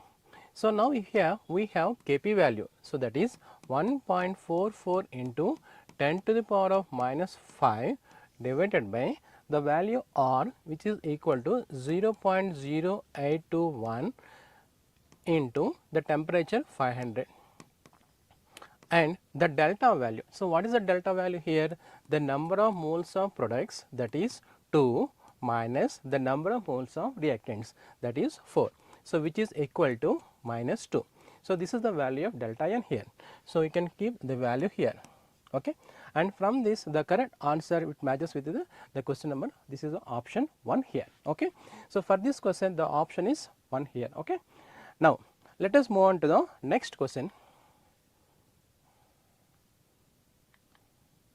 Now, here for the following gases reversible reaction. So, they have given the one gaseous reaction which is a reversible reaction and the amount of product A3B is affected by. Okay. So, here this is completely one gaseous reaction where the delta H is given in terms of the value minus Q. From this value it is clearly indicated that this is a exothermic reaction. So, that means it is a temperature dependent. This is a temperature dependent, and another one is, so if you see here whether it will depend on pressure or not. So, now we see here reactants and products both are in the gaseous state. Now, if you calculate the delta n value, the number of moles of the products, that is 1 minus the number of moles of reactants, which is equal to 4. So, which is equal to minus 3 here. Okay. So, now if you see here the value PV is equal to nRT. So, here the pressure term which is depends on the value n here. So, that means the overall reaction it depends on the temperature and pressure here. Okay. So, now here the answer is, the correct option is 3 here. Okay. Now next move on to the next question here. Now, if you see here there is a kind of a organic kind of a reaction here which is given here, a 0.15 mole of pyridinium chloride has been added to 500 ml of 0.2 molar pyridine solution here, okay, which is a base. Now, here assuming that there is no change in volume upon mixing, so what is the pH of the net resultant solution they are asking here. So, now what you can do here, so here they have given the pyridinium chloride. So, now here just try to write the structure here. This is the pyridine, and now here pyridinium chloride here. So, we have plus here and Cl minus. So, which is a kind of a salt here. Now, here which they have added to the pyridine, which is a pure basic solution here. Okay. Now, here volume remains the same. Now, what is the concentration of this one here? This one is a 0.15 mole. Now, the pyridine concentration, what is this one here? This is a 0.2 molar here. Okay. So, now if you see here the concentration here, so this is a neutral solution and this is a basic solution. Now, if you see here the concentration of the basic solution is little higher than the concentration of the neutral solution here. So, as a result the net resultant solution will be the basic solution. The net resultant will be the basic here. So, when you know here the basicity of the pH value, so usually it depends greater than the 7 here. So, the exact value, the pH value, it should be the greater than 8 here. Okay. So, the option here is 4 here. Now, let us move on to the next question here. Now, if you see here, which of the following is correct with respect to the property mentioned against them. So, there are 4 options which is given here. Now, the first one here is osmotic pressure at 298 Kelvin here. So, the osmotic pressure at 298 Kelvin here.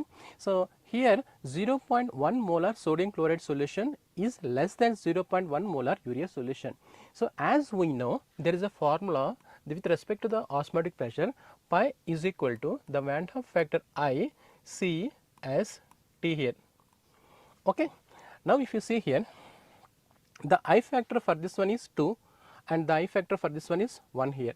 Now, if you see here the concentrations in both the cases it is same, but the I factor is for sodium chloride is relatively higher than this one. So, obviously the osmotic pressure of this 0.1 molar is greater than 0.1 molar urea here. So, that means whatever the option here is which is given, that is wrong. Now, another one is which is very clearly it is given here, concentration of the sodium chloride solution. So, 2 ppm is greater than 2 molar. Okay. So, this is just basic question, 2 molar is relatively higher than the 2 ppm here. Okay. So, here this is again wrong option here. Now, here the another one is delta TB, elevation in boiling point here.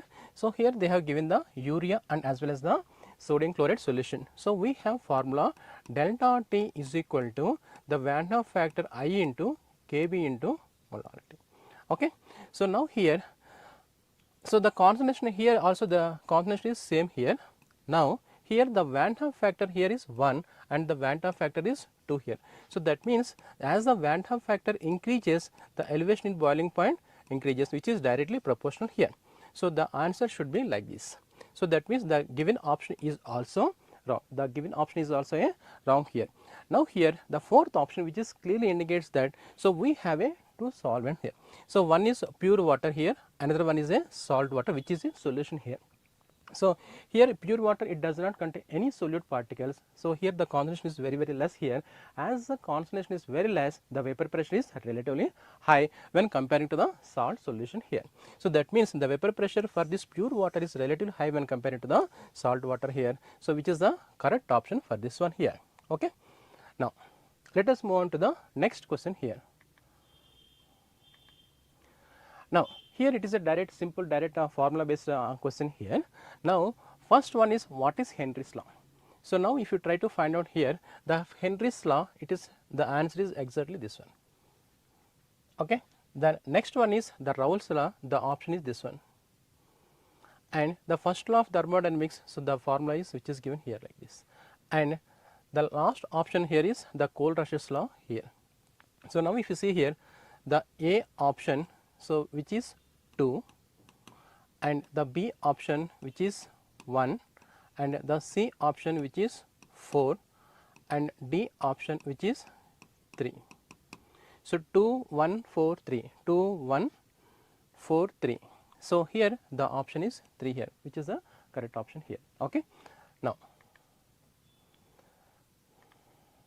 the next question here is when a 0.0106 mole of acetic acid was dissolved in 1 kg of water here. So, the freezing point depression of this solution was of the acid was 0.0205. Okay. So, here they have also given the freezing point of the same solution with a calculated one, that is 0.0197 Kelvin here. So, here they are asking the Van Hoff factor I and the degree of dissociation alpha for this acetic acid here. So, the Van Hoff factor I and as well as the dissociation constant for this one here. So, now here we have to use the formula, that is the Van Hoff factor I. So, that is the freezing point K value that is observed by Kf value that is theoretical. Okay. Now, if you see here, so the observed value which is given here is 0.0205 divided by, so 0.0197 here. Now, if you see here exact calculations, so this you can write it as a 205 divided by 197. So, if you see the options here, so exactly it is matching with 1.041. Okay, it comes exactly one time here. So, option is 1.041 here. So, this is the I value here, and after that we need to find out the degree of dissociation value. So, alpha is equal to I minus 1 by n minus 1, I minus 1 by n minus 1. So, here we have calculated the I value, so which is equal to 1.041 minus 1 by, so here for n value we need to calculate for acetic acid. Okay. So, here if you take acetic acid, so this will dissociate into CH3 COO minus plus H plus. So, here the number is equal to 2 here. So, acetic acid is dissociated into 2 ions, the number is n is equal to 2 here. So, here 2 minus 1, so which is equal to 0.041, so divided by 1, which is equal to 0.041. Okay. So, now here the correct options are exactly matching with this one here, this one. Okay. So, this is the fourth option is the correct option here. Okay. Now, let us move on to the next question here. Now, so this is very simple question, direct formula based question here. Now, the relative lowering of vapor pressure produced by dissolving 18 grams of urea, which is a Raoult's law here, again you need to apply direct formula here. So, now if you see here the Raoult's law here, P0 minus P by P0 is equal to the mole fraction of solute. Okay. So, this is the more direct Raoult's law here. So, the mole fraction of solute which is equal to NB by NB plus NA. Okay. Now, here we are neglecting the term the mole fraction of the solute. So, which is equal to NB by NA.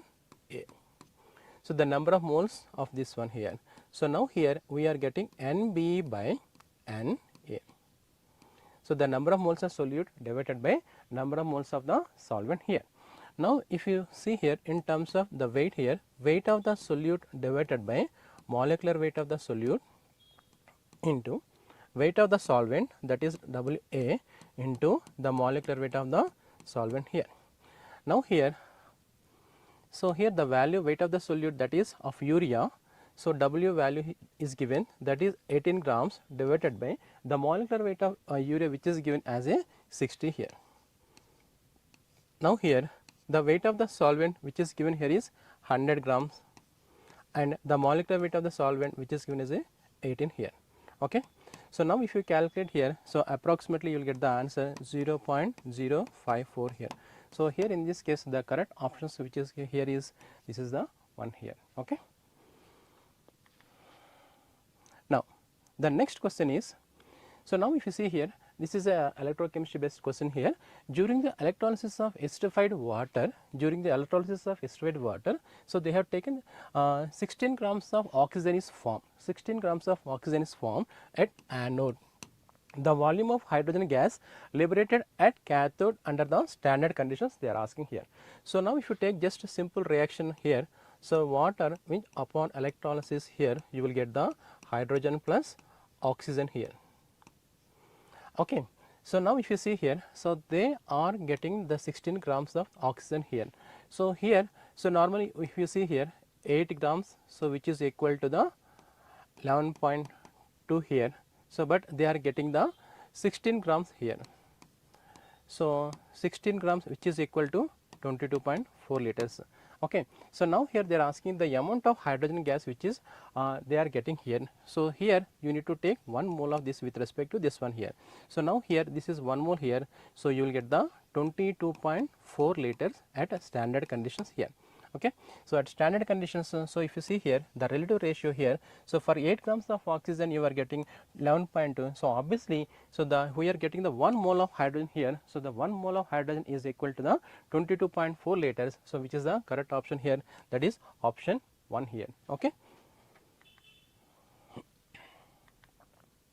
Now, it is actually cold-Russian, it is a direct based simple question only. So, here they are asking the molar conductance at infinite dilution for ammonium hydroxide. Ammonium hydroxide. Okay. So, now here we have ammonium chloride, sodium hydroxide and sodium chloride. So, here they need ammonium hydroxide. So, the value of ammonium hydroxide we will get by adding the two components, that is ammonium chloride plus sodium hydroxide minus HCl.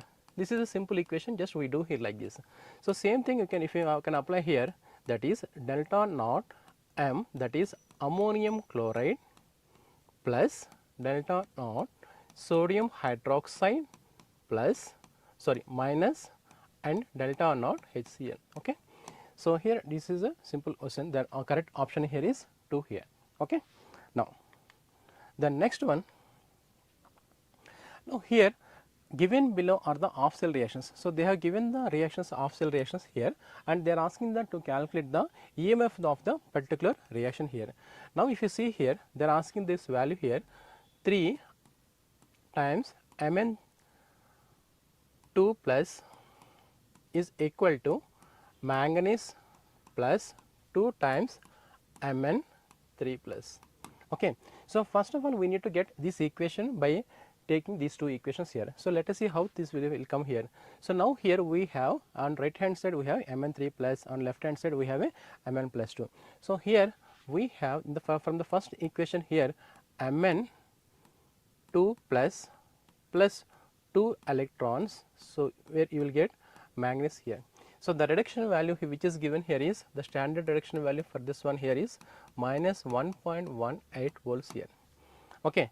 Now, here we need Mn3 plus which should be on the left hand side. So, we need Mn3 plus which should be on the left hand side. So, what we are supposed to do, we have to reverse the equation here. So, now here so this reverse this equation here, then you will get Mn2 plus, so which gives 2 times of manganese 3 plus 2 electrons here. Okay. So, now from these two, so we are trying to get the first equation here. So, just cancel this equation here, then we will take 2 moles of manganese 2 plus which gives 2 times manganese 3 plus manganese here. Okay. Now, here if you see here, so the standard value for this reaction here is plus 1.51 volts here, but we have interchanged this equation, we have reversed this equation. So, the reduction value for this will be so minus of 1.51 volts here. So, this is the overall reaction, and the net value here it will be so 8 plus 1 which is equal to 9, 6 plus 2 which is a minus 2.69 volts here. So, this is the standard reduction for this value for this particular reaction here. Now, here the answer is which is comes here, these two are correct options and these two are ruled out here. Now, the reaction is whether it is spontaneous or not. So, we need to calculate the value, the formula delta G is equal to minus NFE. So, here they are considering the standard reaction value here. So, now here the minus NF and the value here which is comes as a minus 2.69 volts here.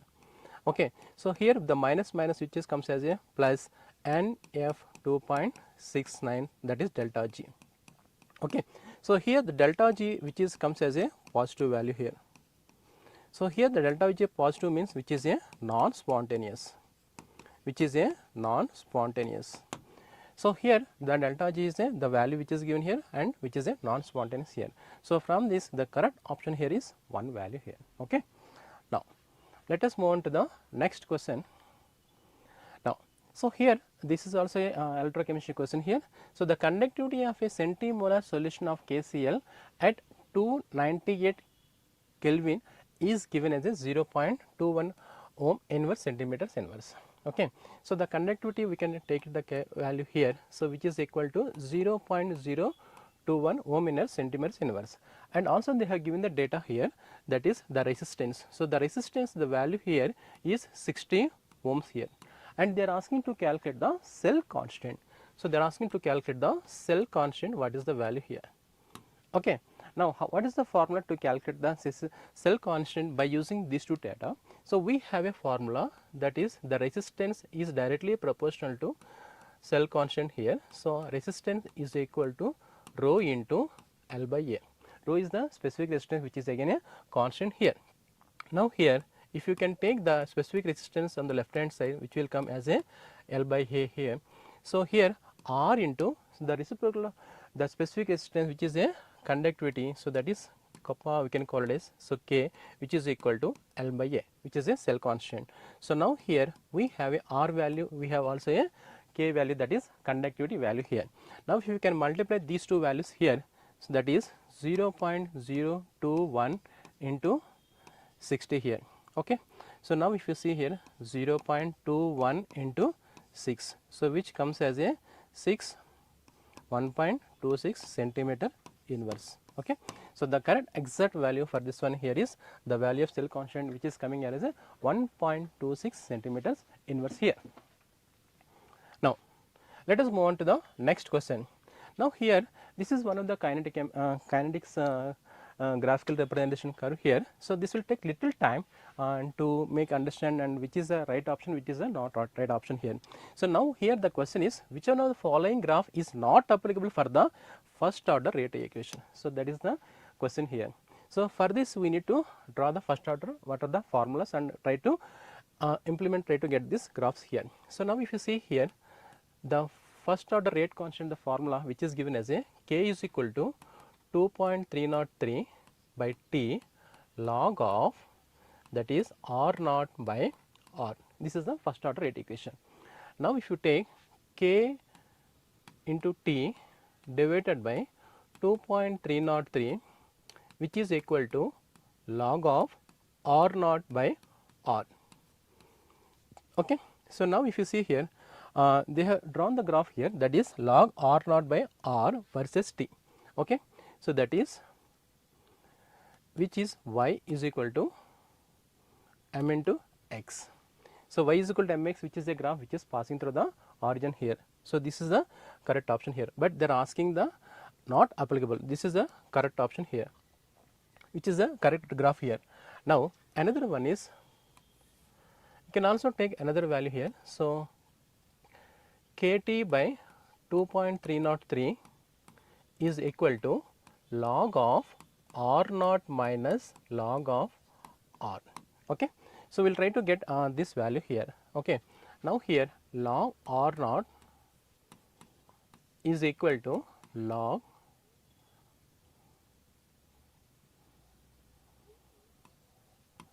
R plus kt by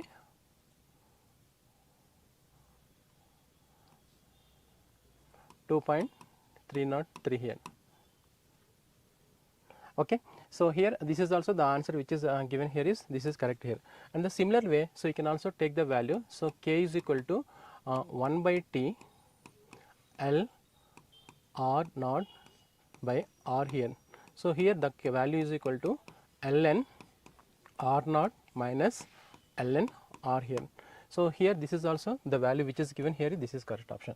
So, here the wrong options which they have mentioned here is, this is the which is not applicable for order of the reaction, is this is the correct option here. Okay. This is the correct option here, and so these are the, okay. So, now we need to pick this one. Now, move on to the next question here. So, for a reaction having 3 steps here, the overall rate of reaction which is given here, K is equal to K1 into K2 by K3. So, the value of activation energies they have given, that is EA1, EA2 and EA3 here. Okay. Now, here the values EA1, EA2 and EA3 is given here, that is EA1 and EA2 and EA3. So, the values are given here, that is 40 and 50 and 60. Okay. Now here, so they are asking the overall activation energy for this particular reaction here. So now here the value, if you see here the formula, K is equal to K1 into K2 divided by K3. K is equal to K1 into K2 divided by K3 here. Now here, so the K value here, A into e to the power of minus EA by RT, EA by RT, so which is equal to, so A into e to the power of minus E, so this one you can consider as a total, that is E1 by RT into A into E, E2 divided by RT, so divided by A into e to the power of 3 by RT. Okay. So now if you simplify this one, so you will get this value here, E total is equal to E1 plus E2 minus E3. So if you see here, if you simplify this one, you will get the answer E is equal to total value is equal to E1 plus E2 plus minus E3. So here the total activation energy is equal to 40 plus 50 minus 60. This is simple equation. So now if you see here, that is 90 minus 60, so which is equal to 30 kilojoules per mole. Okay. So the correct option here is, this is the one here. Okay. Now the next question here is, now for a first order reaction, so there is a reactant to products they have given here. So the reactant to product here, the concentration of the reactant changes from 0.1 molar to the 0.025 molar concentration here. So they have given the initial concentration of the reactant, that is 0.01, 0.1 here, 0.1, and which is converting into 0.025 molar here. Now here the overall reaction, it will take 40 minutes here. Now here if you can divide this reaction into, so to make it off reaction here, okay, this is how this will happen here. So initially this will convert into half of the amount, and again, so this will again convert into half of the amount here. So this you can write it as a the first half life of this reaction here, and this you can consider as a the second half life of the reaction here. Okay. Now here using this we are going to calculate the rate constant for this reaction. So here the value which is given here is 0.693 divided by T of, which is the rate constant value for the first order reaction here, rate constant for the first order reaction here. So now try to put this value for the half life here. So here that overall reaction it took 40 minutes. So now here we have a 20 minutes here and 20 minutes here. Now here this value here is 0.693, so divided by 20 here. So from this we got the value here. Now they are asking the rate of reaction when the concentration of reactant R is 0.01 molar. So as we know, the rate of reaction is directly proportional to concentration of the reactant. So the rate of reaction is equal to the concentration of the reactant, and where you have a proportionality constant, that is called as a rate constant K.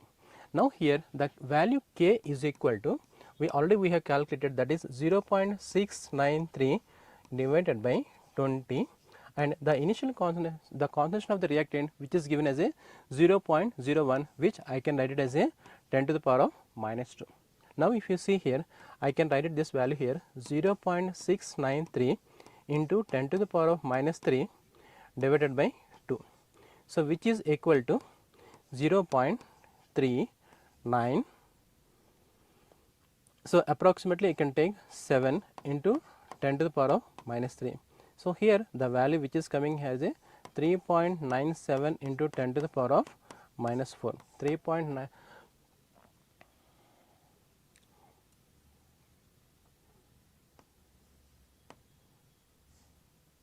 347. Okay. So this is coming as a 3.47 here. So the value which is matching here, the option is 2 here. Okay.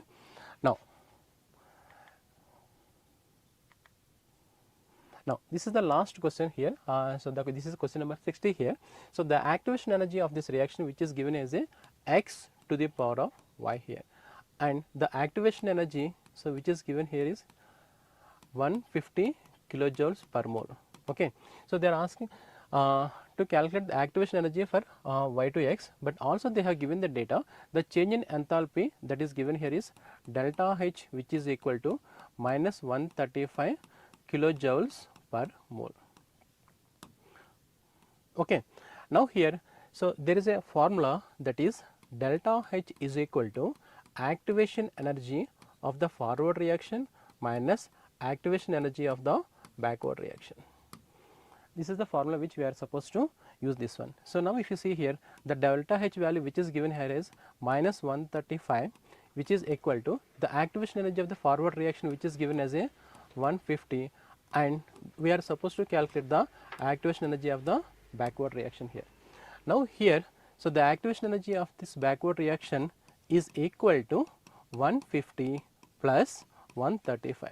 So, which is equal to 285, so kilojoules per mole. Okay. So, these are direct formula based questions only, most of the questions which they have given here. Okay. So, with this we have completed the chemistry part solutions. So, thank you guys, thank you very much children, and have a nice day.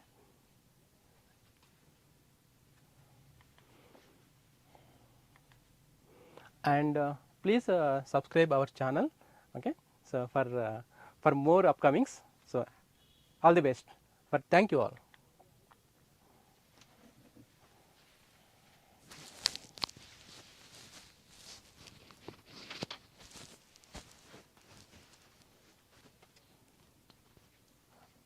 Hi, good evening to all of you.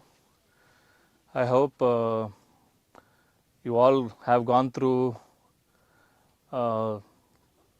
physics and chemistry answer case with a solution, and thanks to the wonderful team from physics and chemistry, they have done a wonderful job.